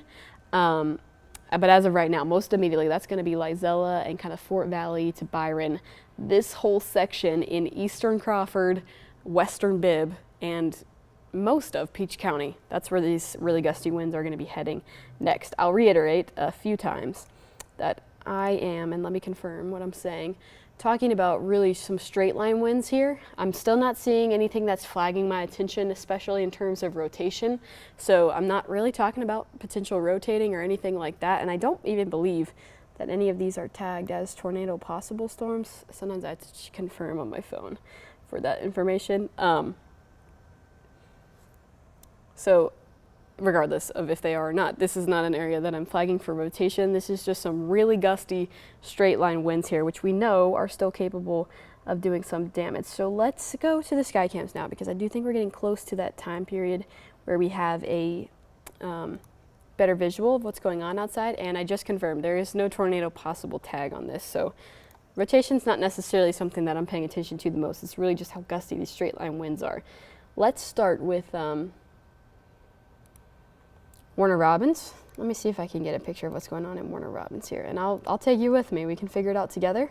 I'll put this on behind me here, and we can try to play this game together where we try to get something, and that is actually downtown Macon, so we'll just start with that. This is facing towards the west, which is where this system is coming in from, and now that we've switched it over, you can start to see the rain beginning to fall here. So definitely this is going to start kicking off in Bibb County here. Macon is further east than where these wind speeds are heading most directly. Remember, that's going to be the Lizella area. I do think we just saw some lightning there as well, however. Let's see if we can even just get a little bit of visual towards the southwest. You really just see the rain coming down. And we're probably not at the point yet where we're going to get a great picture of the winds being really gusty. If we maybe brought this in just a touch and tried to see what's going on the ground level, we might be able to get a visual of some of the trees blowing around and things like that. You can definitely see the lightning, and that was one thing that we've been talking about a lot with this system. It's a bright storm, and it's probably a really loud one as well. I'm sure before too long you'll be able to pick up on my microphone the thunder that's going to start roaring here in Macon. Again, though, that is still kind of a little ways away from where the winds are actually gusting the highest. So let's try the CGTC camera. That is going to be Warner Robins. Still also on the eastern extent of this. This is pointing towards the west. So this would kind of give us a good picture too of how things were looking as this storm rolled a little closer. Let me take this in. Not a whole lot we can use on this camera to tell how gusty the winds are. We may be able to get a picture from these trees here, but right now you can just see some of those early showers beginning to fall ahead of this. We're really not looking at a lot other than just some rain here. And even I can try to turn our Perry sky cam, although Perry is kind of on the southern end of this. I think Warner Robins and Macon will give us a better idea. But just for the sake of it, I will leave Warner Robins up there, and I'm going to turn Perry around to at least face the right direction. In fact, though, there are some flags here in Perry I will show you. I know Ben likes to use these flags from time to time for an indication of winds. So let's see if I can get those.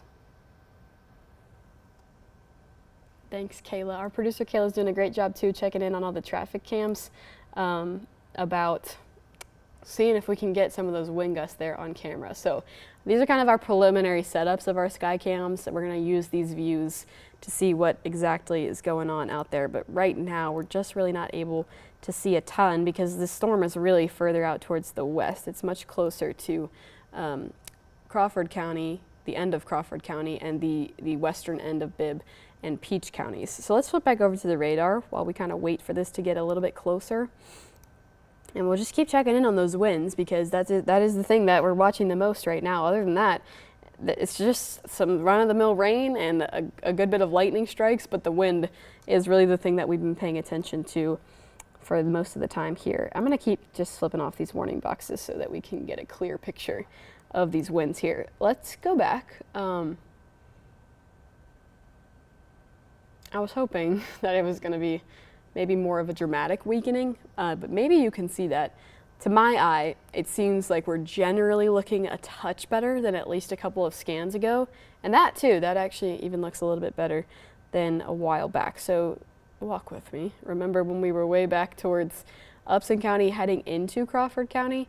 These blues here, those were just looking a lot brighter and a lot more clumped together and concentrated. That was powerful when those winds were all grouped together. Now, it's slight, but it's something. We'll take whatever we can get. It's looking a little bit better. It's probably still pretty gusty in the areas that we're seeing those brighter blue values, but it's maybe looking a little broader. If you can see on this scan here, in between the blues, there's a little more green mixed in. So generally, it may be looking just a touch better. I'm telling you, we'll take what we can get. Even if it's not a drastic difference, it's definitely still a sign that things are looking a little bit better. So let's see if we can grab a pixel here. Still 70, but earlier we were seeing close to 75.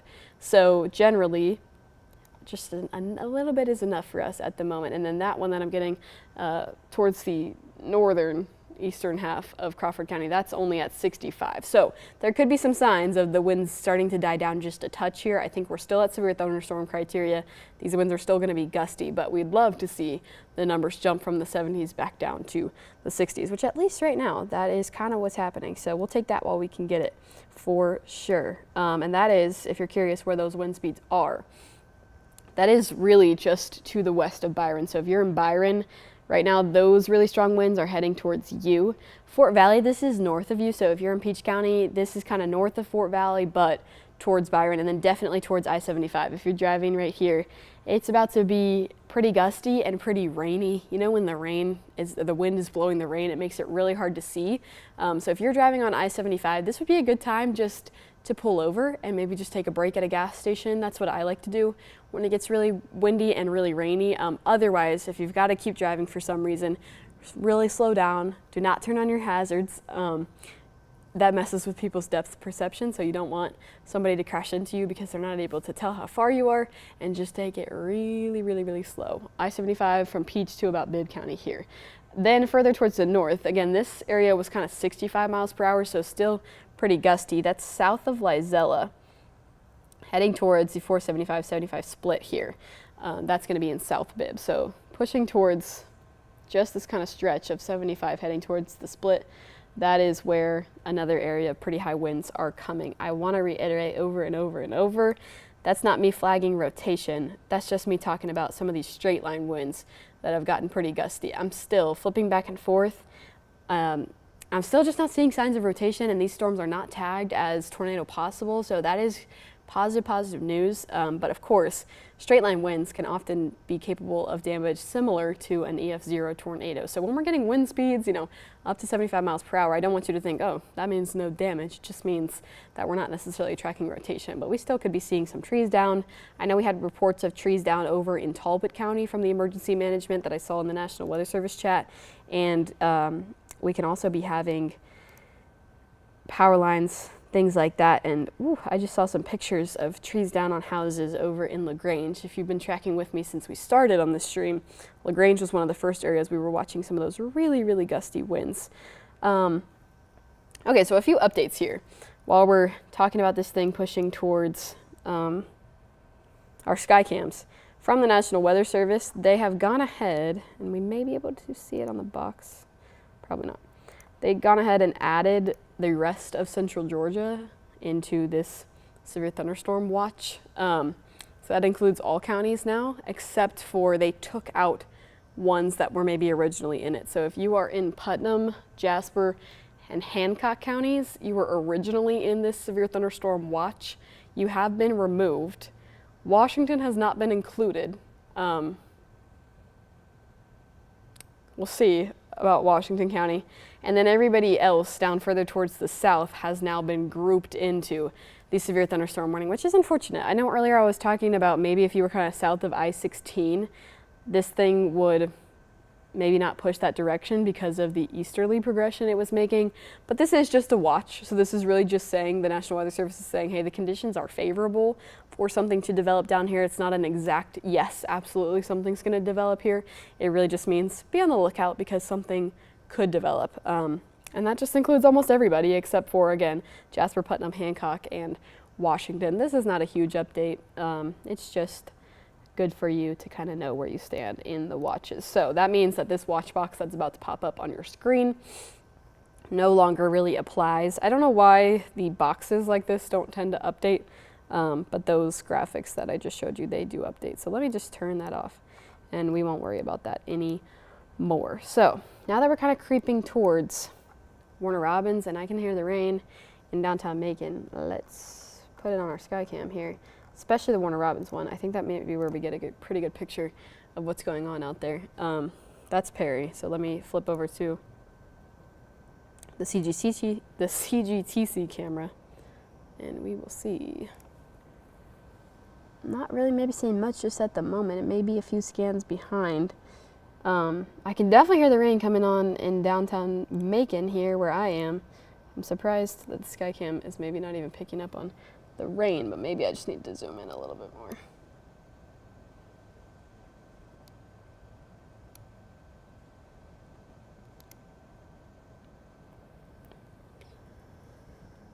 Okay, let's take that, Kayla, since this camera's having a little trouble focusing. Kayla has told me that, I'm sorry, can you repeat this one more time? Okay, we're on I-75 at Sardis Church in Bibb. So this, and Kayla mentioned, is freezing a couple of times. It's okay. She said sorry. It's okay. It's the winds are really gusty and these traffic cams have trouble with that. But that's what Bibb County looks like. We can just go ahead and flip it to the Macon Skycam to kind of get a picture of what's going on in Bibb County. Oh, but there you go. There, it's trying to go a little bit there. You can definitely see the rain has come down. And from time to time, I'm sure if this camera was staying up to date, we'd have a pretty good idea of how gusty the winds are there. But maybe even just the fact that the camera is going out gives us an idea that it's pretty gusty in Bibb County. And this is the downtown Macon cam, which we're still seeing some rain here. Again though, the area of wind speed's not quite to downtown Macon yet. That is over right now more in the Lizella area and more in the I-75 region towards Peach County. So we're really not seeing what we'll probably see the brunt of at the moment in downtown Macon. It may take us a few more minutes to see that. Let me just flip to the radar one more time, and I'm sorry to have to keep taking you from outside to the radar, from outside to the radar, but this is kind of giving me a good idea of the areas on the cameras that I can take a look at. So let's see, because I really thought the Warner Robins camera would give us a good idea, and it may just take a few more minutes to get there. But the strongest winds are definitely over in towards Byron and then heading towards Warner Robins. We still see some of those blue, but let's take a moment to just notice these wind speeds are going down. So we were hoping for that a few minutes ago. I was being a little optimistic about the fact that we saw slight changes in things, and I was really holding on to that just being a positive thing nonetheless. Take a look. If we just go back, even in the last 30 minutes, that bright blue over in Roberta, things were really gusty, over 75 miles an hour. Through Crawford County, they maintained a pretty good strength. Now that we're starting to enter Peach County, I mentioned a little bit of weakening here. It wasn't a ton, but it was enough to be encouraged.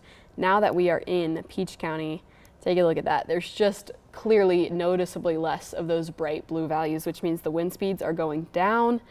And I am honestly really excited. I'm glad. I'm really, really glad that that is the case. So that's around 55, probably close to 60 miles an hour. So we're still well within severe thunderstorm criteria here, but we'll take it. So that is a new warning. let's go ahead and just take a look at who is in the new warning. So just as we talked about that new severe thunderstorm watch, this is the new, man, this has really become an everybody event. This is a new severe thunderstorm warning. So we talked about the watch a few minutes ago, now extending further south, which is what I was hoping would not happen. Man, let's see if it's moving in a different direction, because now it kind of seems like it may be taking a bit of a southerly pull here. Yeah, let me see if I can get some info on that for you guys here. Just give me 1 second. All right, it still says it's moving east, which I feel like it may be moving a little bit southeast, but I suppose if it's just tracking due east, this new warning may just be to include all of these subsequent clusters that have started to pop up here. Excuse me. Because otherwise I do kind of think it's got a little bit, or at least the warnings have a little bit of a southerly pull. Okay, I'm getting word in my ear right now about the CGT cam. I'm going to pull that up, and I'm going to take a sip of water because I'm about to cough. So while we look at this CGT cam, let me play that out. Oh, wow. Yeah, give me 1 second to grab some water.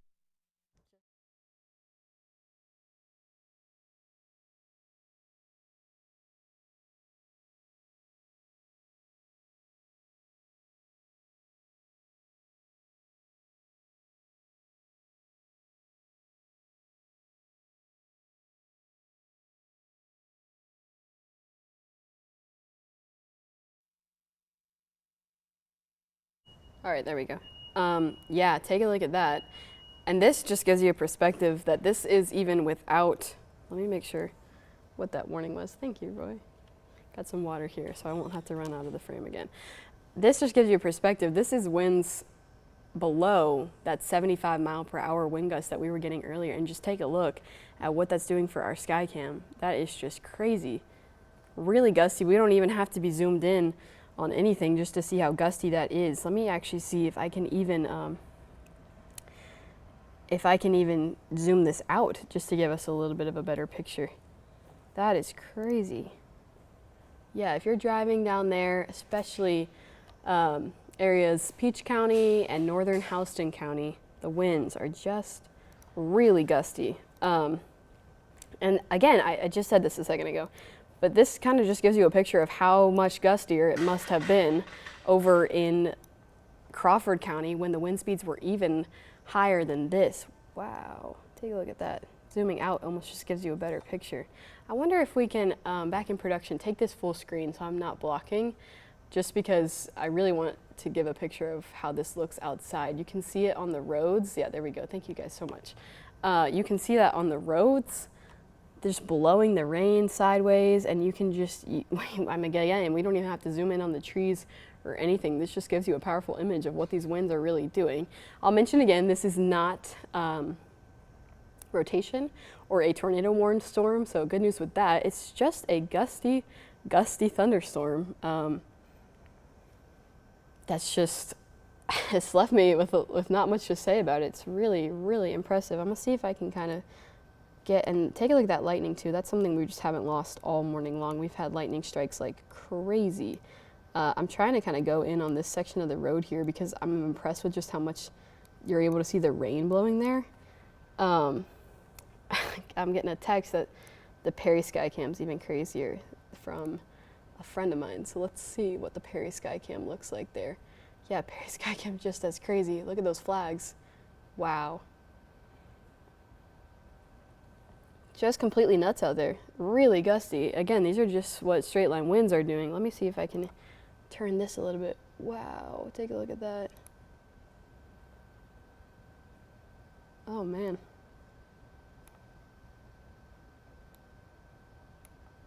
Wow, that is crazy. This may be one of the craziest Skycam images I have ever seen in terms of the sheer wind speeds. There you can definitely see the winds playing on the trees, and we had our flags in the distance there. You can almost still see them. They're kind of blocked out by just how heavy the rain is falling. This will give you just a really good image of why it might be difficult to see outside if you're driving. Not only is the rain coming down really hard, but with wind blowing this much, that's just really making visibility difficult because it's blowing that rain around so much, you're just not even able to see so many feet in front of you. So that is the picture. This is again is the Perry sky cam. I'll kind of even turn it a little more to the side to see if we've got anything more interesting this direction. This would be kind of facing the way the winds are blowing. Yeah, take a look at our flags. The camera's having trouble even turning. It won't even go with me. Wow, that is crazy. Look at those flags. And like I said, the camera, our warrior little camera here, is doing a good job holding on. But it was even having trouble just following my command of turning around. And you can see the rain on the ground there. That is just insane. Let me check in with, I'll leave that one up there. I'm gonna check on the Central Georgia Tech one, which still looks crazy. I'm gonna play that one out too as well. This is another check in Warner Robins when it pops up on your screen, where it's still looking just as gusty there. We're still getting that sideways motion. You can see it on the roads there. You can see it even just on the sky cam. The rain literally looks like it's blowing sideways. Let's check also. While I leave that up on the screen, won't be long before downtown Macon starts to see some pretty gusty winds as well. So I'm going to see if anything's looking not nearly as impressive in downtown Macon as it's looking in Perry and Warner Robins. So we'll kind of use these as our gauge for right now. And that just gives you a picture, again, of just how gusty these winds are. Man, it has been a gusty afternoon. These wind speeds are even lower than what we were seeing over in Crawford County. And while I have these sky cams up so that I don't have to flip them off, I'm checking on my phone here to see kind of what the wind speed values are at. And give me just one moment to do that while we look at this. I'll flip back over to Perry too, because I thought that one was just crazy.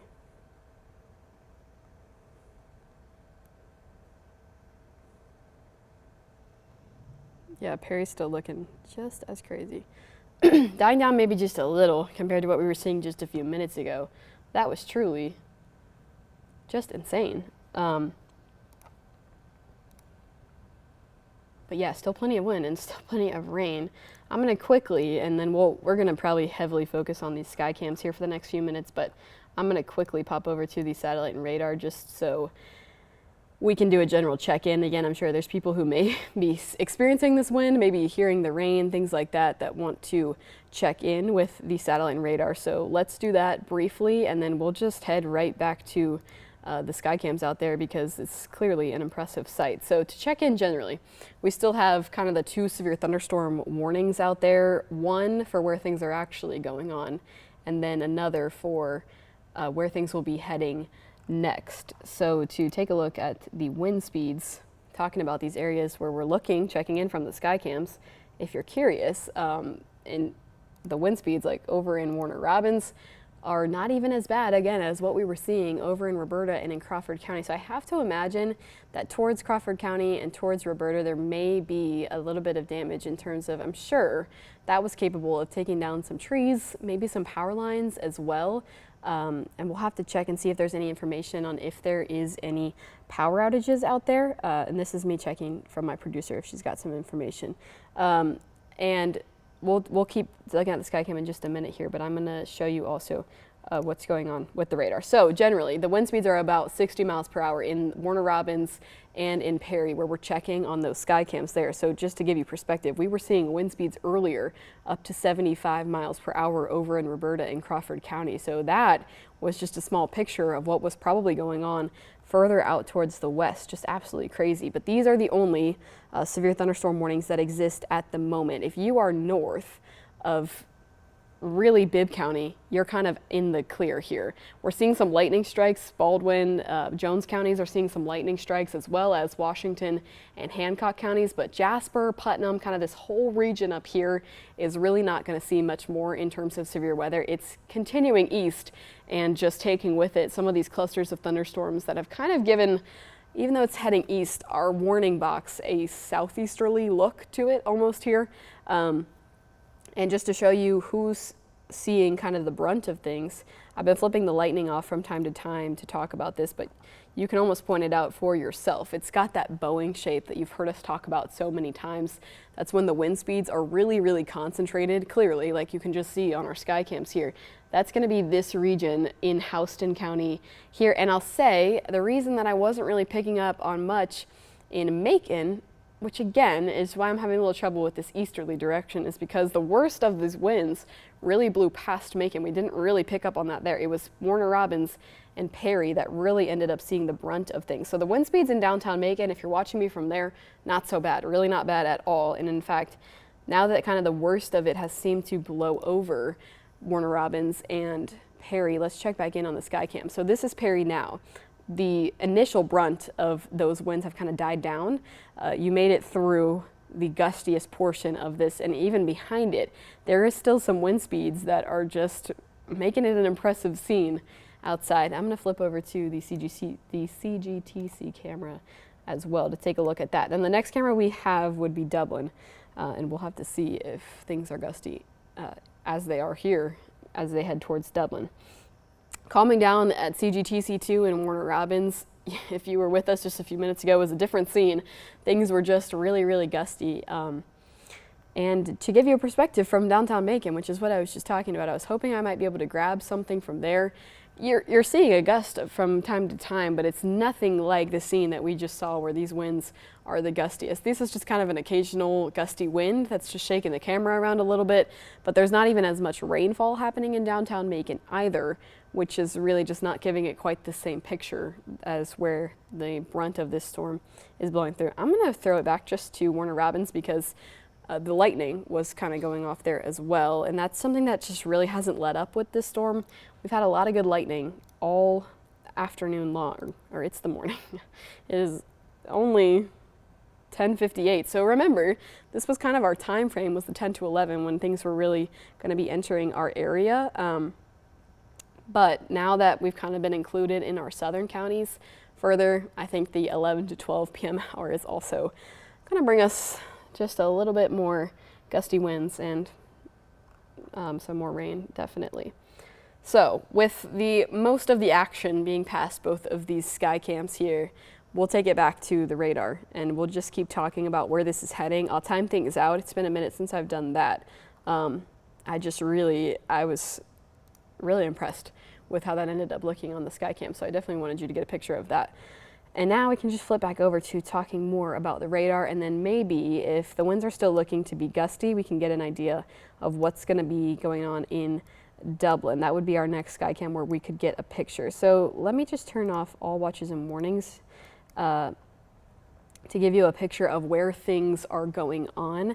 Right now, 75 and 16, if you track 16 to 75, this actually is kind of a good indication of where things are a little bit stronger. It's kind of south and west of this 1675 line right here. So if you are north of this, you may continue to hear some thunder outside. You may continue to have some lightning strikes, but most of the activity has really been concentrated much further south of this. You can tell. You don't even need me to say that to you. You can tell just by looking at the lightning. So what exactly does that mean, and who exactly is that? Well, we've been talking about this area in Crawford County heading towards Bibb County for quite some time now. But what happened as this was tracking towards Bibb County is, again, it really kind of does seem like it has a southeasterly push, but maybe it's really just the strongest portion of the storm kind of jumped down. To me, though, it does look like it started moving southerly. So we were watching this section here in Roberta. Remember, this is where our wind speeds were up to 75 miles per hour, which is 20 miles per hour greater than what we just saw on the sky cams in Warner Robins and in Perry. So really gusty in Roberta. If you have photos of damage, now that we're a little bit, and let me make sure. Now that if you are in Crawford County, you're basically out of the brunt of things. Now that things are looking a little bit calmer, I would still kind of advise you to stay inside if you can. But if you're able to kind of snap a photo from maybe your front porch window or anything like that, and you have damage in your area, feel free to text that to our newsroom.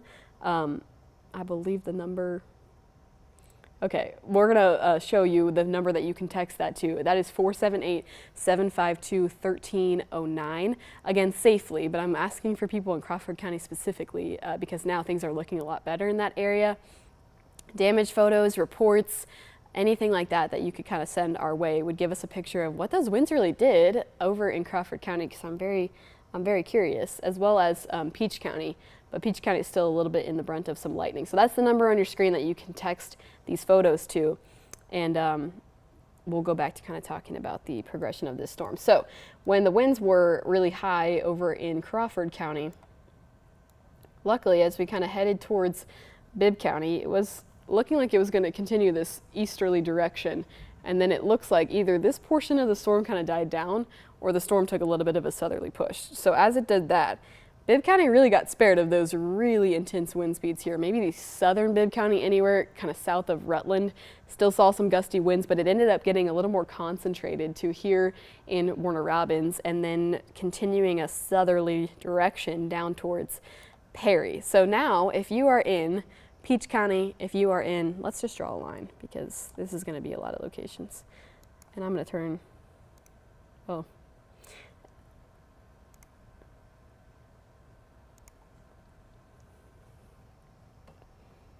Okay, so my producer, Kayla, has just told me that there's 2,000 people without power in Crawford County, which is not shocking to me. The wind speeds that we just saw there were easily capable of knocking down some power lines. So that makes sense to me. And again, if we can kind of, hopefully we'll be able to piece together some of the damage reports. I'm hoping that it's not going to be anything crazy. Of course, we don't wish for damage, but just to kind of give us an idea of what those winds were capable of, we'll hopefully see here in the next little bit. So to kind of do the all clear thing, which I know is definitely a joy of mine to do and a joy of yours to hear, let's draw this line. And I'm sorry, I cleared it just because I want to draw it a little bit differently than I just did. If you are basically, I'm sorry, I'm not good at drawing. Let me just try that one more time. If you are basically, let's do this. If you're kind of north of this line here, I would even maybe argue over in Wilkinson County, things are looking a little bit better, but the potential is still there, and you're still in the severe thunderstorm watch. But if you are north of this, Washington, Hancock, Jasper, Putnam, Jones, Baldwin, Monroe, Pike, Lamar, Upson, all of these areas that were under the severe thunderstorm watch earlier this morning, and then areas like Upson and Monroe, who were kind of first to see this line blow through, you are now in the all clear. Things are looking better. You've transitioned mostly to a light rain, steady rain actually, and you have a couple of lightning strikes. You'll probably hear some thunder from time to time, but that's about the most we're talking about for north of this line. Where this is kind of pushing now, and I'll be interested to see if they end up changing the direction of the box or kind of issuing a warning with more information. And actually, they just expired a warning, but I'm not sure. Let's see if that was ours. So they just ended up expiring a warning, and I'm wondering if they just let go of our warning here, even as I'm issuing all clears, but perhaps not.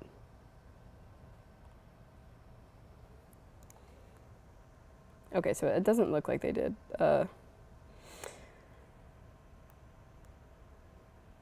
just checking on my phone because sometimes with the Max computer here, the warnings don't drop off until they're set to expire. But sometimes on my phone, I'll get a little bit more up-to-date information. So I usually just do a double check, but it does look like this warning is still in place. So that must have been them canceling the warning further back towards that all clear that I was just issuing. So that just kind of doubles down on what I was just saying there, that if you are north of that line, and the National Weather Service may have even done a more precise job than me, if you are no longer included in this severe thunderstorm warning, so that means kind of western Bibb County, northern Houston County, Peach County, northern Macon County, Taylor County, Crawford County, Monroe, and Upson and Lamar. You are in the all clear. This is where this is heading next. The brunt of it, you can see here, this is where the wind speeds are kind of the highest and where the rain's coming down the heaviest. That's leaving Houston County now heading into Bleckley, Pulaski, and parts of Twiggs County. So let's see what the wind speeds actually are now.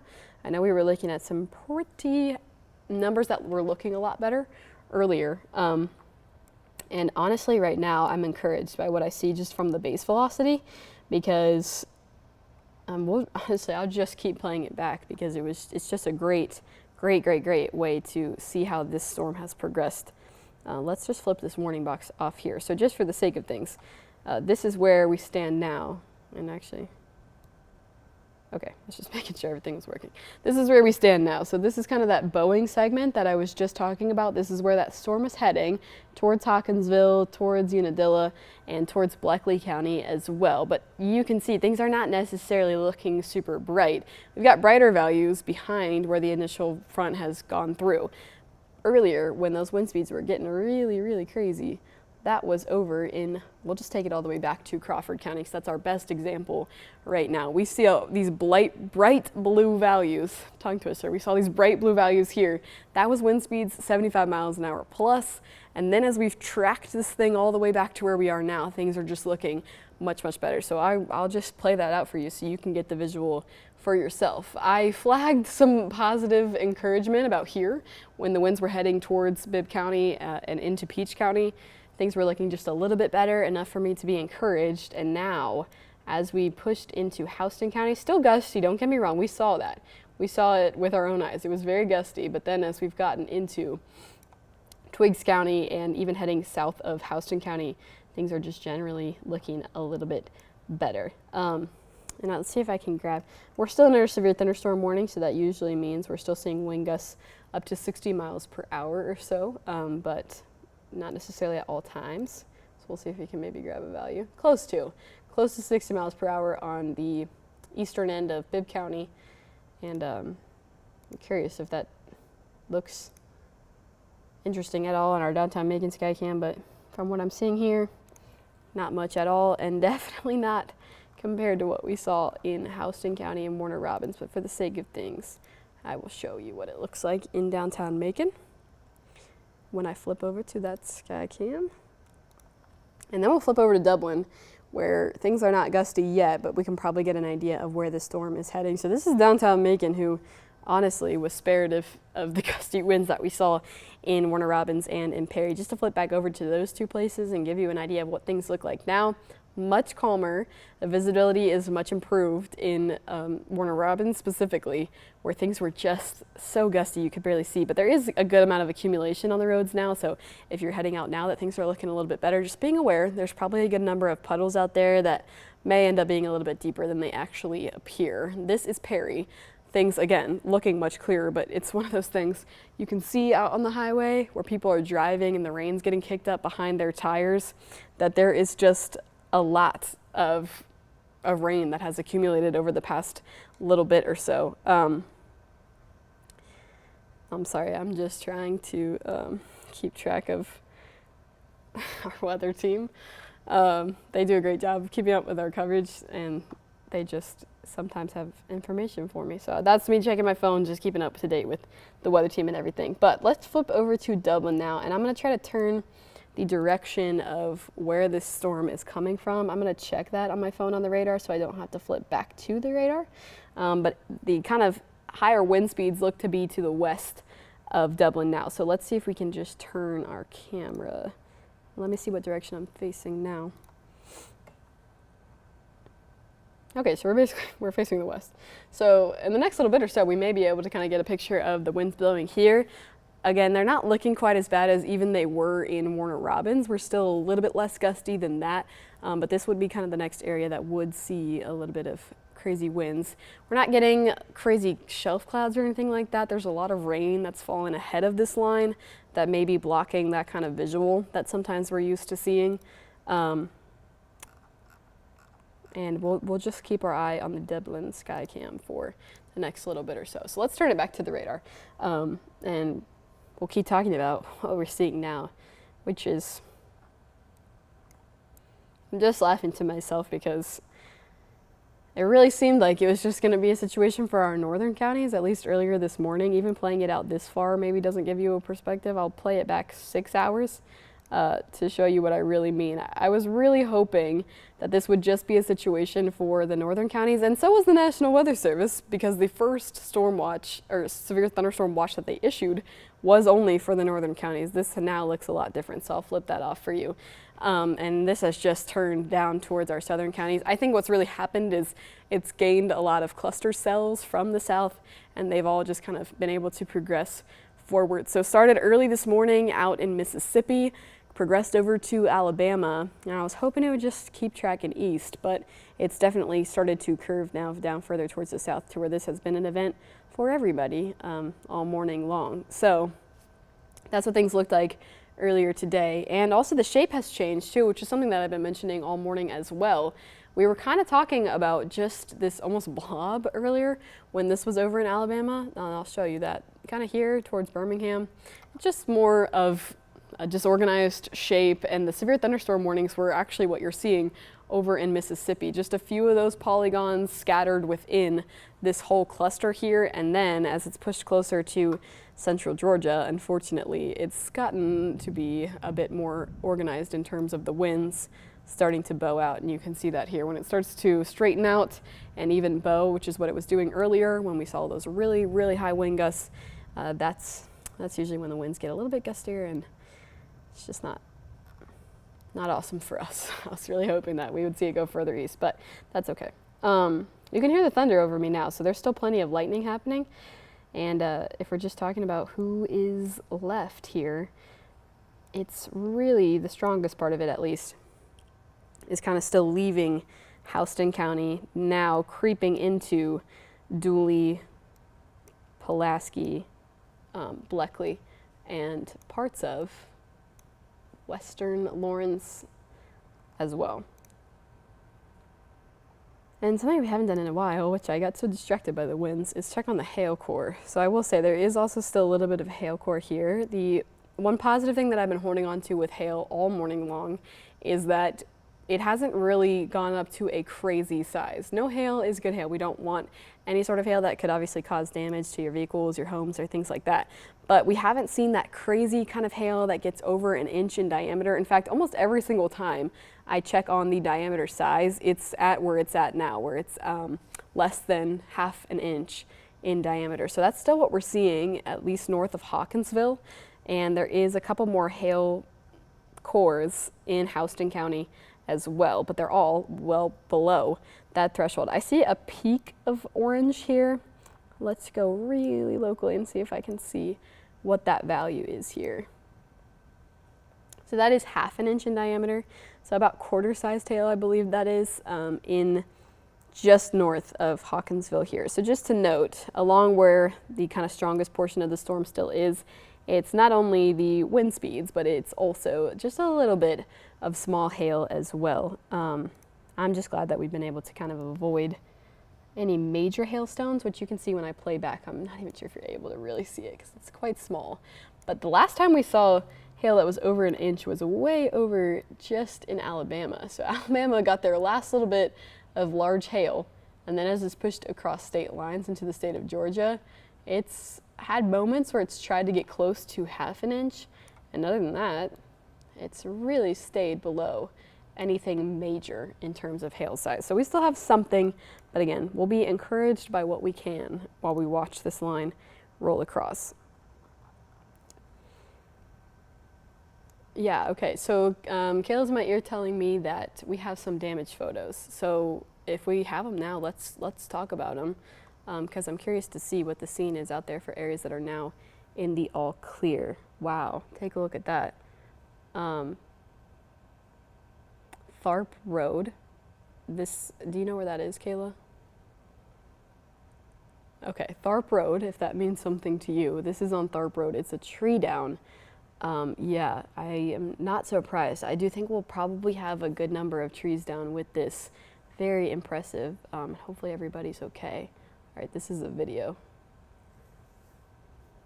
Okay, so this is in Byron, which is actually one of those areas where the wind gusts were still holding on to that 75-mile-an-hour mark. So the winds were really gusty here, and you can see some of the hailstones falling on this person's porch in Byron as well. Yeah, just impressive winds. And again, that is some of that smaller hail that is what we're seeing now north of Hawkinsville. That's what you're seeing in this video as well. A tree down on the road. Oh, okay, so this is in Warner Robins on Arrowhead Trail. I'm not sure if this has since been cleared, but definitely something to be aware of. And in fact, checking traffic alerts is something that I can do while I'm on the air as well. Yeah, definitely we saw winds that were capable of taking down trees. Okay, this is also in Warner Robins, so kind of a similar picture to the sky cam that we saw in Warner Robins. Definitely gusty there. Doesn't look like damage. Oh, cute baby. That's so cute. Hopefully this is taken after things calm down a little bit. Yeah, but it was gusty in Warner Robins for sure. Okay, I think that's the same video. Okay, there we go. Thank you, Kayla, for those, and thank you guys at home for sending those videos to us. That just helps us figure out what's going on outside and what you guys are seeing. What I'm doing now is actually just kind of doing a check around of my tools.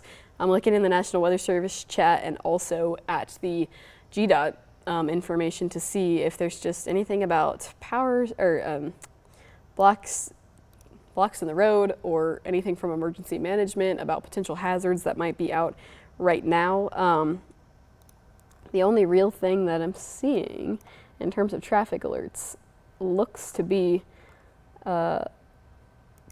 way over towards Talbotton, so kind of outside of our immediate area, at least in terms of driving. And then over in Lawrence County,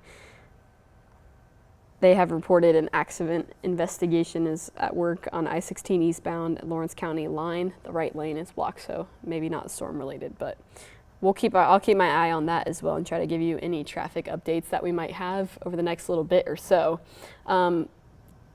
Otherwise, this warning is set to expire in the next 15 minutes, and we'll see if we continue with this or if we're able to end up kind of dropping severe criteria here. I'd love to, but we'll see if the winds are still organized enough where they may want to hold on to that. Talking about areas that this is heading towards, that is now creeping south of Unadilla, heading towards Vienna, south of Hawkinsville, so kind of over Hawkinsville now, but it'll keep pushing further down into Pulaski County in the next little bit or so. Over Bleckley, most of Bleckley County right now, still seeing some pretty steady gusty winds. And then this section right here, maybe heading towards Dudley, could also be getting a little bit gusty as well, which may be a good opportunity for us to check in on our sky cam and let me see the reflectivity. It maybe is not as organized as what we saw over in Warner Robins and in Perry, but you know, it still gives us a picture of what's going on outside. Just generally, I'm encouraged by the way the storm looks now versus how it was looking earlier. I said this kind of at the beginning when things were looking better, but this is more of a run-of-the-mill severe thunderstorm that you're probably used to seeing from time to time. So we'll check on the Dublin Skycam now as well. And I'm also getting some info about power outages, which maybe also my producer Kayla could help me get some more information about power outages. But right now I've just gotten a report that 16.5% of Upson County is without power, 4.5% of Houston County, 25% of Crawford County, and 16% of Peach County are all without power. Let's go ahead and show that map before I flip over to the Skycam. This is reflecting the same thing that I just said there. So areas where, which is almost exactly where the strongest wind speeds we're tracking through there, Houston, Peach, Crawford, and Upson counties have still a good amount of power outages there. And again, that is just where those wind speeds were climbing up to 75 miles an hour or greater, the wind gusts, excuse me. So hopefully power will be able to be restored now that those areas are kind of out of the worst of this storm and it continues pushing further south and east. But certainly still some power outages there. So let's now check in with the Dublin Skycam.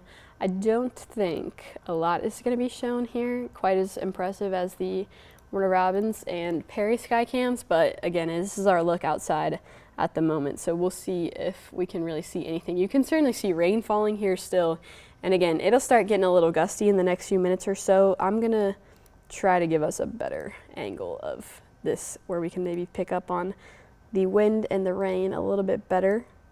we really didn't have to try much in Warner Robins, so we may just actually have to go back to our tactics of trying to look at street lights and looking at parking lots to see how the wind is blowing, things like that, for areas like Dublin where it may not be quite as gusty, which is a good thing. I'm not complaining that it's not quite as gusty in Dublin. I'm just trying to give us the best visual. Usually this little section here is kind of a good tell. But right now, it's fairly calm at the moment. There's a steady bit of rain falling, and there's probably an occasional gust that's a little bit breezy from time to time, but I do think we're winding down from that initial craziness that was happening further towards Crawford and Houston. In those areas, things maybe are just a little bit calmer with this line since then. So that's the scene right now. You may want to check back in just a few minutes. There's not a ton happening at the moment. You can see some lightning on there. I think I just saw one from time to time. The rain will start to pick up here in the next few bit as well, and the winds will get a little bit gustier also. So while it's calm, I'll just take us back to the satellite and radar, especially since we'll probably have an update here from the National Weather Service in the next few minutes about whether they will continue this or if we are going to move on from our severe thunderstorm warning. I assume that we're probably not. This may just go for another little bit. And ignore this box. What you're seeing here is now looking much different. And we still just have our one severe thunderstorm warning. This is the one that I'm talking about that expires at 10 or 11:30, and maybe we could get some more information before that. And that is just to talk about areas where this is pushing. Oh my goodness, this just keeps doing this. I'm sorry, this is gonna jump. All right, there we go. Areas that are where this line is heading next. Again, we talked about Dooley County a little bit. This is kind of a broken section of this line heading towards Dooley County. There is still a good bit of lightning strikes happening in southern Houston County. So I know we talked about them being kind of out of the initial severe weather threat, but just so you know, if you are in southern Houston County towards Perry, even in Warner Robins, I'm still seeing some. There's still a lot of lightning happening there, so just being aware of that. Maybe not hanging out outside. I'm sure you wouldn't want to anyways because there's plenty of rainfall happening here as well, but still a good bit of lightning happening here. You're probably hearing a good bit of thunder. I'm still hearing thunder pretty consistently here in Macon, but soon after some of this just keeps moving on out of Houston County, they'll be able to kind of take Houston County out of the warning as well. Where it's still kind of kicking is in southern Bleckley here towards Cochrane, and then heading now into the northern tier of Dodge County. This is kind of north of Eastman, and the warning extends into most of Dodge County but excludes kind of the southern tier. If this continues the direction that it feels like it's heading, which feels kind of southerly, they may pick this warning up and take it down to the rest of Telfair, Wheeler, Montgomery, the rest of Wilcox and Crisp, and the rest of Dodge. That's the direction I would imagine the new warning could extend into, but it may also extend further east as well to include the rest of Lawrence, maybe Trutland, maybe Johnson, but to me, it seems like Johnson may be a little bit further east or a little further north of where the brunt of this is actually sitting. So let's check back in on the winds as well. And all day, I've been so glad that we haven't really been watching for rotation. That has been our blessing of the day. We've really just been watching some straight line winds, and we're still seeing some straight line winds right now. But you'll notice we're not really picking out those values of bright colors on the velocity like we were earlier, where it was really concentrated areas where you could tell the wind was gusting really high there. We just generally have some gusty winds now kind of across the several counties that are within this severe thunderstorm warning. So let's flip the box off, and I will flip back over to try to get a value out of one of these. So maybe close to 50 miles an hour. I'd imagine we're probably still gusting. Again, grabbing the right pixel on this tool can be hard. I'd imagine we're still gusting close to 55 miles per hour.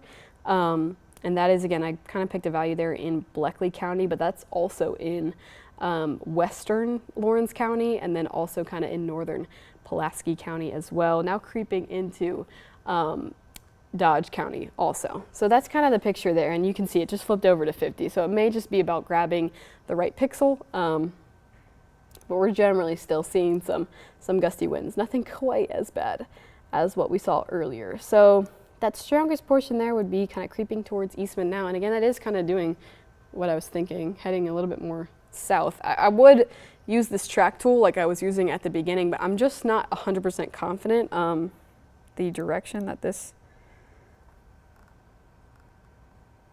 is heading. And when I click on this warning box, it still says moving east, although I feel the progression may be moving a little more southeast. So before I do the track tool, I may just kind of wait and see if we get a new warning. That would be about 5 minutes from now.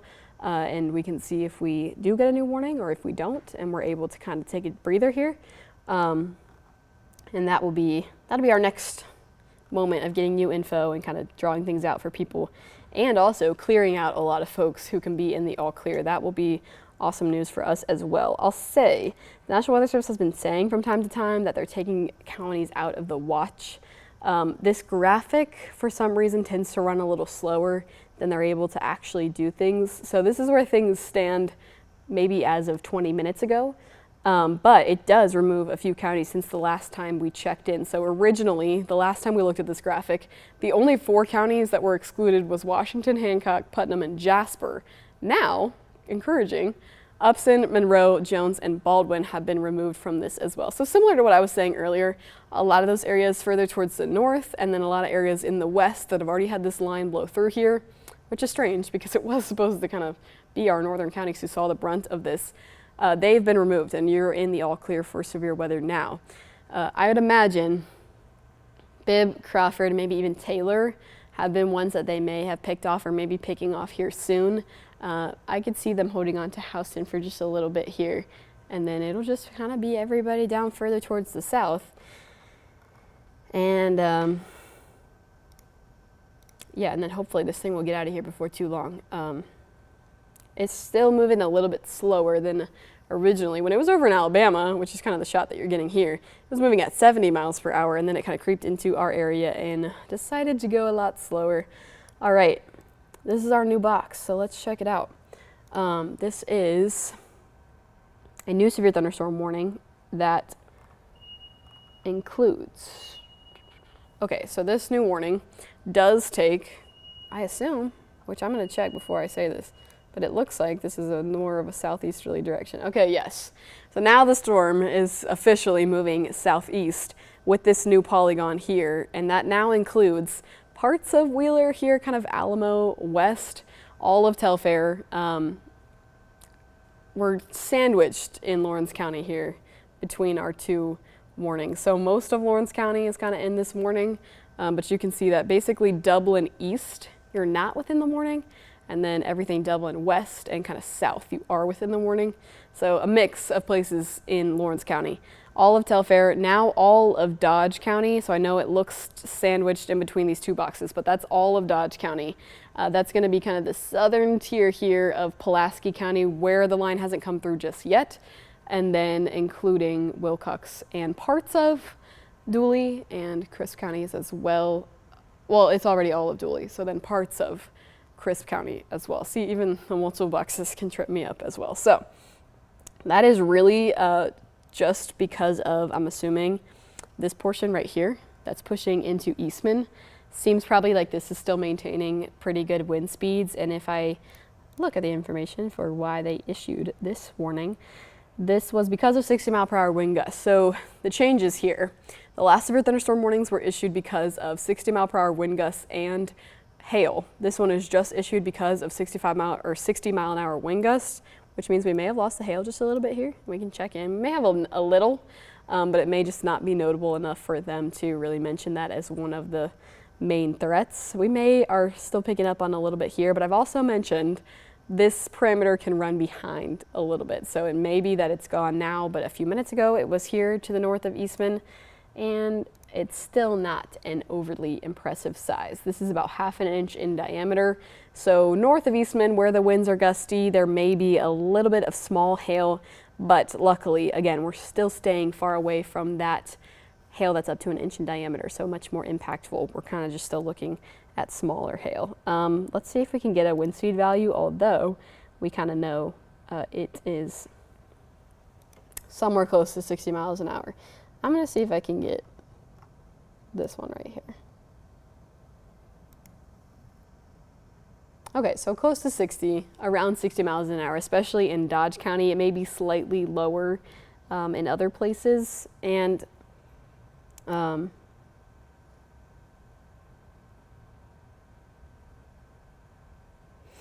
yeah, maybe slightly lower in other places. I apologize. I'm trying to get the picture from my phone because the National Weather Service is also issuing what we call special weather statements. So things that don't really appear on our graphics here. They're basically sub-severe flags that, hey, this storm is still pretty gusty, but it's not necessarily a severe storm. They're doing that for these little clusters out towards the west of us, which I can kind of circle here. It's kind of this area right here, which again, I mentioned I'm not the best at drawing, and this one right here. So they're kind of saying, okay, these aren't necessarily severe storms, but these little clusters over towards Columbus and then also kind of in parts of Macon and Dooley counties are still strong thunderstorms with gusty winds. They're just not severe thunderstorms. So that's what I was looking at on my phone there. And if you're in areas like Ellaville, Americus, even Montezuma over in Macon County, that may give you a depiction of what's going on there, just to kind of help your mental picture. And let's just bring this thing out, because I know we've been talking locally for a while. Elsewhere, things are much calmer. Oh my goodness, it's time to check in with the Dublin Skycam. Let's see. I'm assuming it's mostly looking like rain. Yeah, and maybe just not so bad, which is kind of a similar thing to what we saw in downtown Macon when I kept trying to click on those sky cams. If you just weren't in the most concentrated point of those wind speeds, it was a run-of-the-mill thunderstorm for you. It was gusty winds nonetheless, don't get me wrong. I'm not discounting the fact that you can see the occasional shake there, you can see the breeze on the trees. It's definitely still some gusty winds in these other portions, but if you weren't in that section of the storm where things were bowing and the wind speeds were really, really strong, you probably saw things that looked a lot like this. Gusty winds and definitely some rain, not something you want to be outside for by any means, but it just wasn't as crazy as the picture that we saw in Warner Robins and Perry. It's almost like that's warped my perspective now. I'm like, oh, this is nothing. But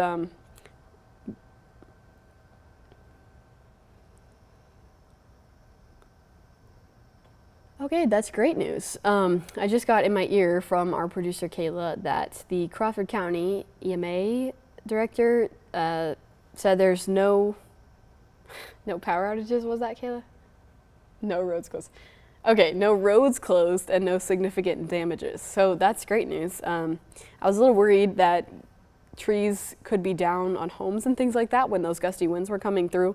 But to hear that there is no roads closed, which is great news, so people are still able to get out on the roads, even prep crews if they need to kind of clean things up, and that there is no significant damage, that is great news to hear. So that's kind of the report from over in Crawford County from the EMA director and our lovely producer Kayla, who's doing a great job keeping up to date with everything going on. Again, if you do have photos, now that it's a little bit safer, especially in Crawford County, but also in Houston County and in Peach County, towards Byron, Warner Robins, Houston County, that's where things were really at their gustiest. If you do have photos, feel free to text them to our newsroom. The number, I believe, is 478-752-1309, and it's going to appear on your screen. If I nailed that, I'm going to be proud of myself. Okay, I got it right. That's the number that you can text your damage photos to, and you can text them straight to our newsroom. And we're able to kind of, not only you'll show me what things look like out there, but I can turn that back around and show you guys what things looked like when this storm was kind of at its gustiest. So that, again, is the number on your screen. Only please head out when it's safe to do so. So that's kind of why I'm mentioning areas like Crawford County, like Peach, like Houston County, because things are just generally looking a whole lot better in those spots, and they're out of the severe thunderstorm warning now at this time, so it is much safer to do so. So let's pop back over to the radar. With not a ton happening in Dublin, we can kind of cruise back to the radar here and take a look at what's going on elsewhere. Now, they did expire the previous warning, and we only have the one left. And this one no longer includes Dublin, so even checking in on our Dublin Skycam, they're not in a warning. It's really just the southern part of Lawrence County now, all of Dodge, kind of the southern tier here of Bleckley, and then also southern part of Pulaski, Wilcox, southern part of Dooley, and the northern part of Crisp. Parts of Wheeler, and then all of Telfair. That was kind of a mouthful, but that's really that's all that's left that is here. If you're behind this, the lightning strikes are still probably pretty good, so you may still be hearing a little bit of thunder. We're still seeing a good bit of rain. Definitely more than I was anticipating to see today, that is for sure. This system really, it just chose us and went with it. Again, if you've been with me for a while, you probably heard me say this a few times, but I'm gonna say it again. This is kind of what things looked like earlier this morning, and I've been up since early this morning. I watched this thing over in Mississippi creep over to Alabama, and then I was thinking, okay, well, it's just heading east, so we'll probably just keep watching this thing head east. I was actually thinking of my friend Alex Forbes up in Atlanta, because I was thinking, okay, Alex we'll probably have some severe thunderstorm warnings today, but it ended up being us instead. You can literally see the moment this thing started to decide to come down here to central Georgia instead of up in North Georgia. So it was doing kind of an easterly thing for a while, and then at the last minute down there, it's just started to go towards the southeast. And we've had an unstable atmosphere down here, so it was kind of conducive for this kind of thing to just roll on. Earlier this morning, before it even got here, the temperatures were in the 70s. The dew points were in the 70s, which means we had plenty of moisture content in the air. So there was plenty around for this thing to keep the fuel. And hopefully now that we've seen it push through, hopefully we've worked our atmosphere over a good amount to where the potential for the rest of the day, the potential for storms should definitely be much lower. And I will, I said this really at the very beginning of this stream, but the models are really struggling here. And seeing what this model looks like now usually gives me an indication of if it's gonna do a good job or not, because, okay, I'm gonna say, does this look like what the radar looks like right now? No. So that usually is kind of gonna tell me it's not doing terrible. I'll give this model that. It's kind of giving me a general idea of how things look now. It's just a little bit behind and it's not doing a perfect job. But I'm gonna go with this because it's our high resolution model. So it's the one that I can trust the most. And it does try to have some activity coming back from Alabama towards our area later this afternoon and evening. So kind of for the rest of the day, I think we're just going to be watching just to make sure nothing else tries to fire back up. But generally, with how much rain we saw and how much our atmosphere had to use a lot of energy to keep these storms sustained, in my mind, it seems like we will probably be clear for the rest of the day in terms of storms, unless we get a lot of daytime heating and then we're able to get a couple of storms that fire up with the heat of the day in the afternoon and evening. So how about we say this, just for the rest of the day, stay up to date with the forecast. David Guerrero will be here, honestly, before too long. And just do a quick radar check before you head out the door. My hope here is that this atmosphere is overworked, but with the heat of the day and with the fact that we have this stationary boundary in our area, we kind of just always have this vague instability where we could have a few storms try to fire up. So that is the rest of the day today. And we are in a level 1, which I will show you. So this was not necessarily unexpected. We kind of, oh, actually it's been upgraded to a level 2. I think that must have been a last moment upgrade that they've made here. Yeah, and they ended up going with the 4 further out towards the west as well. So actually this morning, all throughout the shows, and we came on the stream at 9 a.m. So until 9 a.m., we were in a level 1, which is when this thing started approaching us. Now we're in a level 2. So I just think that it probably was because of how gusty things started to get towards the end of the morning here. I wouldn't really pay too much attention to this. I think this is based on what has already happened. And we are in a low end. Some counties are in a low end level 1 for tomorrow.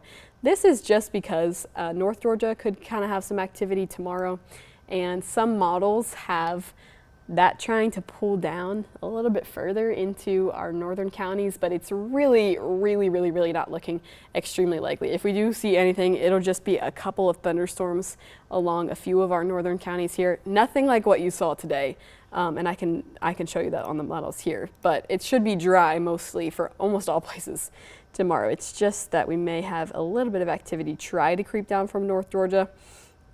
You can almost see that here on the high resolution model. It would be this basically if some of this tracked a little bit further towards the south. That's kind of why they've extended us into that here, but it's not really looking very likely for us. And then just to take you out a little bit more into the forecast for Tuesday night heading into Wednesday will be our next rain chance. The graph model you can see has done not a good job at all. This is not what it looks like outside. And its timing was just a little off on what we saw here. Models just really have a hard time with this pattern.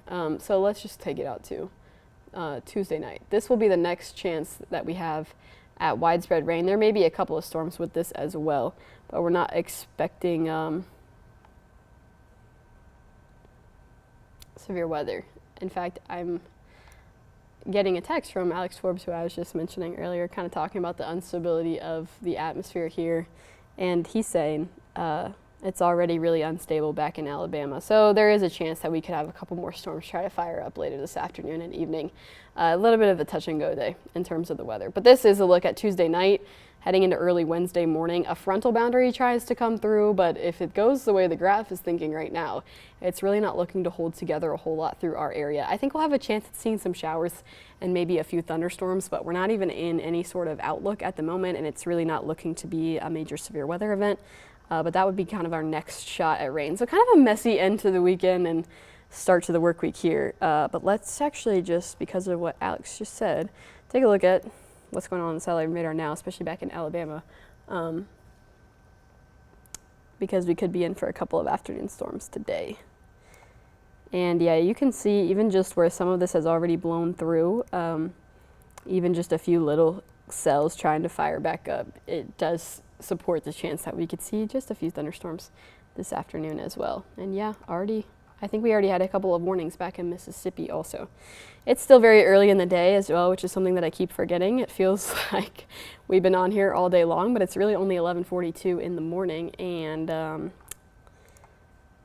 there's still plenty of heating in the day that could fire our atmosphere back up. So we'll just kind of be on guard for the rest of the day today. But in terms of right now, this initial kind of line that ended up coming through here, or what we call an MCS, that is really just this last part here that's really sat still over Dodge County for quite some time now, and that is because it started moving a lot slower. So when we got this new warning, they said the timing here, it was moving at 45 miles per hour, so it just ended up slowing down a really good amount, and now it's really just chosen to sit here in northern Dodge County. So let's take a look at the winds as well. And it's still pretty gusty towards Eastman. Yeah, and we're just, Dublin, I was trying to see if maybe that was where things were gusty as well, but we're just a little bit too far from Dublin to have good wind speed values like that. So let's see if we can get a number here. So still up to 60 miles an hour, and in fact now you can start to see some of those yellows trickled in there. Earlier we were looking at kind of a blanket red, so things were kind of a little bit more a little bit less gusty, but now when you start to see a few of these pixels getting a little yellow, but I will also say it might also be part of the fact that we're heading towards the end of the radar. But nonetheless, the winds are still up to severe thunderstorm threshold here, so they're still up to about 60 miles per hour over in Dodge County. That's where things are the gustiest right now, and then pushing down into the southern extent of Dodge County, so heading next into Telfair. That looks to be where this section would be pushing down into Telfair, and then this little portion of Wheeler that's included here. It's making its way out of Lawrence County, so Lawrence County will be kind of through with this here before too long, and then pushing down into the northern part of Wilcox County as well. So that's kind of where things stand right now, and again, it's just this last warning that's hanging out with us here. Elsewhere, if we kind of look big picture at our entire area, it's really just some light to steady rain and a couple of lightning strikes as well. There's really not a ton going on, but you probably can still hear some thunder. I occasionally still hear some thunder over the station here, and you are dealing with a little bit of steady rain as well, especially if you're out on the roads. Just not the prettiest Sunday morning. Maybe we can win on one of these weekends, but I'll tell you what, these last 2 weekends have not been it. At least Saturday ended up being a little bit drier after the morning time, but Sunday didn't play along quite as well.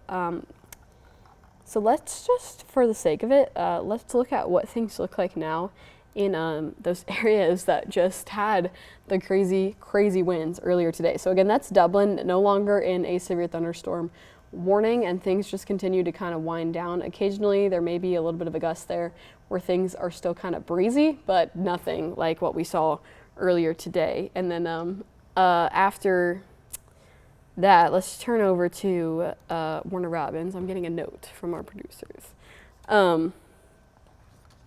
Let me read over this while we kind of look at Warner Robins. Right now it's just really some steady rain and a much clearer picture, but you can see how much we maybe even accumulated here on the roads, which is something that I'll check on in just a moment here.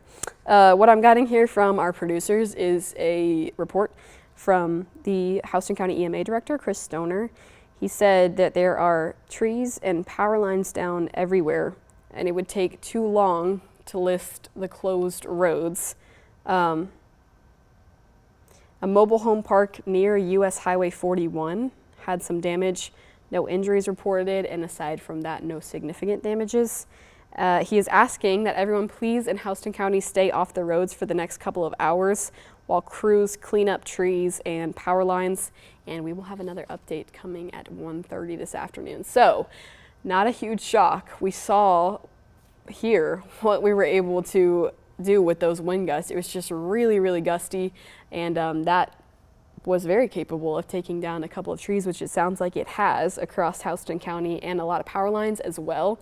We may be able to do a check on power once again in just a few minutes here, but power lines and trees down is something that these emergency management crews need to be able to get out on the roads to be able to take care of. So if you can do your part to stay off the roads, then that will really help these teams get out there and get things cleaned up faster. So that's kind of the story from Warner Robins, or from Houston County.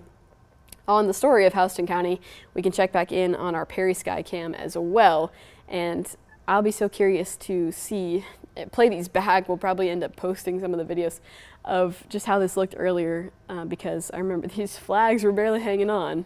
And there's a look at the power outages again, and I can't see that far.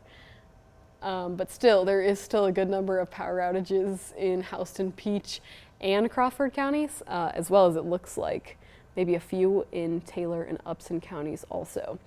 So it doesn't look like much of a change from the last time we checked in here, but there certainly is still a lot of homes without power. And it will take some time for these teams to get back out and restore these areas. So again, just doing your part to stay off the roads there.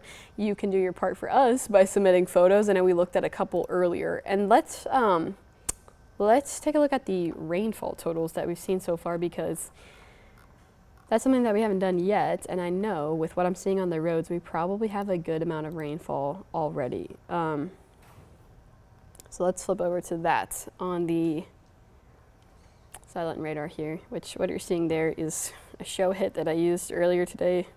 Is not important anymore. So we still have our warning.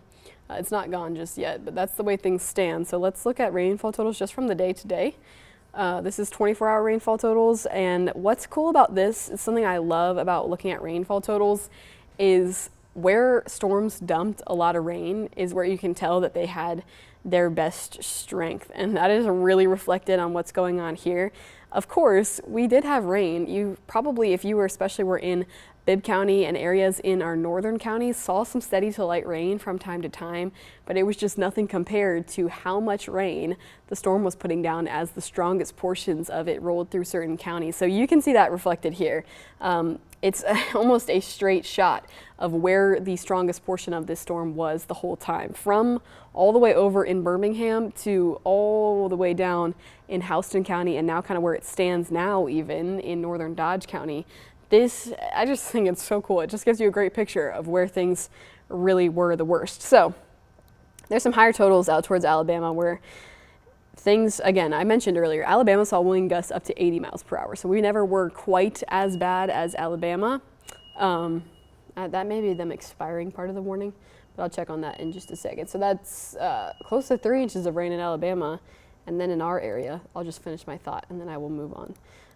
Close to 2 inches of rain in some of those locally heavier spots. So let's see what that was all about. It is, yeah, okay, that's what I figured. So it seems like they're trimming off as early as they can areas that have been removed from this watch. And then they've gone ahead and continued the remainder of the warning for Telfair, Wheeler, Dodge, Southern Dodge, Wilcox into the rest of the time that this warning is supposed to go. So this goes until 12:15. So for areas that were originally in this, parts of Lawrence, northern Dodge County, I believe also Pulaski County, yes, Pulaski County, it's been expired for you. So now it just kind of continues for, oh my goodness, I just keep flipping this radar into the wrong thing. It just kind of continues for Telfair, parts of Wheeler, the southern portion of Lawrence, and then parts of Dodge and Wilcox as well. So to show you kind of an all clear here,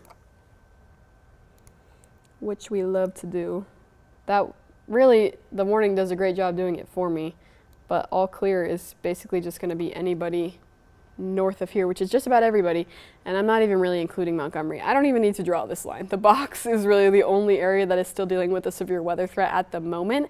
Again, as we head into the afternoon, I will say there does still seem to be a chance for some more activity to begin to fire up, in terms of we could have a couple of storms that could still try to get a little gusty or try to have some hail later this afternoon. But at least for the mid-morning into the early afternoon, because I believe the severe thunderstorm watch goes until 1 p.m., we're looking better. So let's see if our graphic really has updated. It doesn't appear so. So I was mentioning this earlier, our graphic takes some time to update from when the National Weather Service is actually taking people out of this box. So right now, it still looks like places like Johnson, Wilkinson, Twiggs, Bibb, Crawford, and Taylor are still under the watch. And they may not be, because of how much we're really sitting under much better conditions. Although they actually may be. I was just kind of trying to check on that, and it seems like our graphic is actually up to date with what's going on right now. But regardless, you've seen that things are looking a lot calmer, so they probably will end up canceling those places later on. So really, for the next 15 minutes or so, we'll just kind of be waiting on the rest of this thing to push out of the southern end of our area. Yeah, so what you can see out here is what I was talking about a little bit earlier. Some of what's going on over in Mississippi could end up coming our direction as well as how much time our atmosphere has to just kind of heat back up and unstabilize. So what you see out there in Alabama or in Mississippi here, kind of towards Tupelo, that may try to follow a similar progression as what this morning did. So if we see this thing track all the way kind of towards our direction, then we may be in for another round of a couple severe thunderstorm warnings later this afternoon and this evening as well. We'll kind of have to see how the atmosphere plays over the next few hours or so, but this has just been a very touch and go forecast, unfortunately. It's just one of those things where we've got instability and we've got these systems that try to come through, and the models really have a hard time with things like this. So we're having to do a lot of what we call nowcasting, which is where we look at what's happening now, and we kind of have to make a decision on whether we think that is going to head a certain way or not. So that's probably what a lot of the rest of the day is going to look like as well. David Guerrero will be your voice of nowcasting heading into this afternoon, and then hopefully we'll start to lose this pattern as we have that cold front come through in the midweek and then clear things out. And if you're not a fan of the heat, I'll tell you what, the temperatures will also get cooler in the midweek as well. So let's do another look around at this storm. Now right now I don't see any hail, which is good news as well, but I think generally we've been noticing the hail core starting to die down and weaken.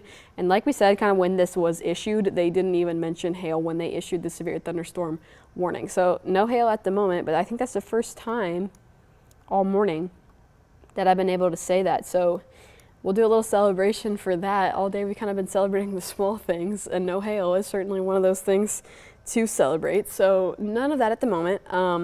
And the winds, like I said, we're kind of getting to the end of the radar, which may be why we're starting to get a few pixels that look a little bit wonky, but I still think we have wind speeds that are up to around 60 miles an hour here.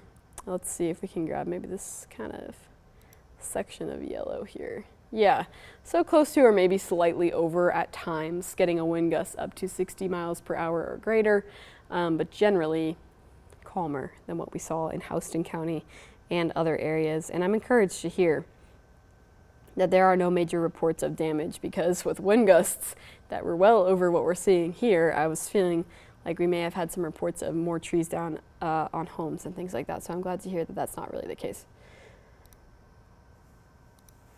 I would love that. Kayla, our producer, is letting me know that there are some more damaged photos, so we're going to take a look at some of those. These are from you guys at home. Okay, this is a tree down in Crawford County. Remember, Crawford County was where those winds were over 75 miles an hour, the gusts. So it took down a tree in Crawford County. That is pretty crazy. Okay, excuse me, I was taking a sip of water. That one is in Perry, so kind of what the EMA director in Houston County was echoing, of just stay off the roads until they can start to clean up some of this damage. Because yeah, things got really gusty in Houston County as well.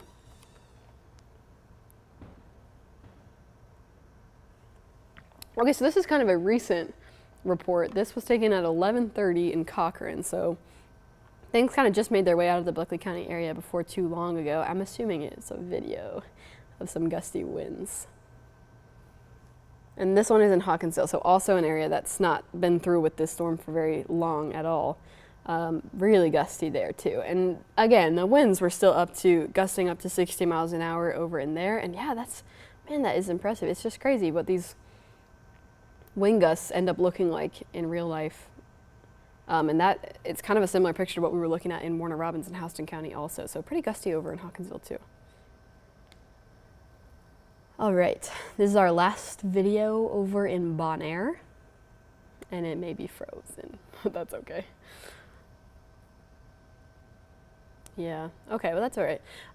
We can probably assume a pretty similar situation to the last couple of videos. So just with those fresh on your brain, you can kind of imagine that that's what's happening down in the southern tier of Dodge County as well, because that's where we're still seeing wind gusts that are up to 60 miles an hour. So you just saw what a 60 mile an hour wind gust can look like on the videos there. That's kind of what's happening as you head towards Milan, towards McRae, in the southern tier of Lawrence County and south of Eastman. That's kind of what the winds would be looking like there. Unfortunately, we don't really have great camera access down in these kind of counties. I'll check just to be certain. But I feel like I've run into this problem many times where we just don't have a lot of eyes down here. Yeah, it doesn't really seem like we do, but kind of you guys are our eyes and ears there. We got a little bit of an idea just by looking at some of those pictures and some of those videos there. So we only got about 15 minutes or so left on this morning. And the winds at this point are kind of the only thing that are really posing a little bit of an issue. We still have lightning, so definitely still thunderstorm with a good bit of lightning there. But otherwise, it's just those wind speeds like you just saw on those videos. It's just a little gusty, wind gusts that are capable of taking down tree branches, taking down trees like you've seen, and taking down power lines as well. So maybe in a situation where a few people have lost power also in potentially Bleckley, Pulaski, maybe parts of Dodge as well, because that has really been the biggest thing with these winds today. Other than that, it's just kind of rain elsewhere, so if you're curious where you stand otherwise, it's much quieter and much calmer, but again, we'll still be watching for the rest of the day to see if something else is able to develop, especially if another system is able to push our way, similar to what happened to us this morning with exactly what we're sitting under right now. This kind of developed over in Mississippi and pushed our way. The same story may unfortunately continue as we head into the afternoon. So we'll keep our eye out, and it's just going to be a day that you're going to want to check in with the forecast. Unfortunately, a bit of a touch and go day in terms of rain chances. So that's kind of what's left there. Still, there is some rain over in Hancock, over in Washington, over in Johnson and Treutlen counties too. Areas that, well, I just realized that I don't even think I noticed that the box expired. So the warning, I believe, has expired. I don't know how I missed that. I feel like I was just staring at the screen. Maybe it literally just happened. But the warning has now expired. So all areas in central Georgia are now no longer under a severe thunderstorm warning. That means that these winds here heading out of the southern portion of Lawrence, heading out of Dodge County, heading into Telfair, parts of Wheeler, and even parts of Wilcox as well are below that severe thunderstorm warning threshold. So generally, the severe weather threat for now has kind of expired. And that is great news. Again, we'll kind of keep our eye on the forecast for the rest of the day today. And in terms of the watch counties, okay, sorry, I was reading something from the National Weather Service that I thought was new, but it was old. So we're going to kind of just let these things die down here. Again, there is no active watches or there is no active warnings at the moment, but for the rest of the day, we may just still need to pay attention as something else may try to develop and push our way this afternoon and heading towards this evening. So for right now, issuing the momentary all clear in terms of severe weather, but again, just continue to check in with us for the forecast throughout the rest of the day today. I will also mention this is still a gusty storm, so if you are down kind of in Wilcox, Telfair, even parts of Montgomery, and then southern Dodge and Wilcox, this storm is still it's still a little gusty. It's still what they're calling a special weather statement. So the winds are still gusting a pretty good amount. It's not necessarily something I'd jump up and run outside. I still would just kind of wait out the rest of the lightning and the thunder and the winds in your home, but it's not considered a severe thunderstorm warning. So you are out of that criteria. And otherwise, everybody else is out of that as well. I think those are the only special weather statements that we still have. So for now, I'm going to jump off, regroup, and then we'll kind of continue to just have updates on the forecast throughout the day today. I know there are going to be additional streams kind of updating you on the forecast. David Guerrero will be in here before too long, and he and I will kind of collaborate on the forecast, and then we'll see where we land with streaming on that. So continue to check in with us, especially on 13 WMAZ Plus. That's where you can kind of find the special updates to the forecast, especially extended versions like what we were originally going to hop on here to do at 10 a.m. this morning. But until then, just kind of take it easy, relax. The severe weather threat is died down for at least right now. So thank you so much, especially if you've been sticking with us since early this morning. We appreciate you watching, and I hope that these teams are able to get out and clean stuff up, and hopefully Sunday's going to look a little bit better than it did this morning. So we're going to hop off for now. But again, thank you so much for joining us. Hope you have a great Sunday.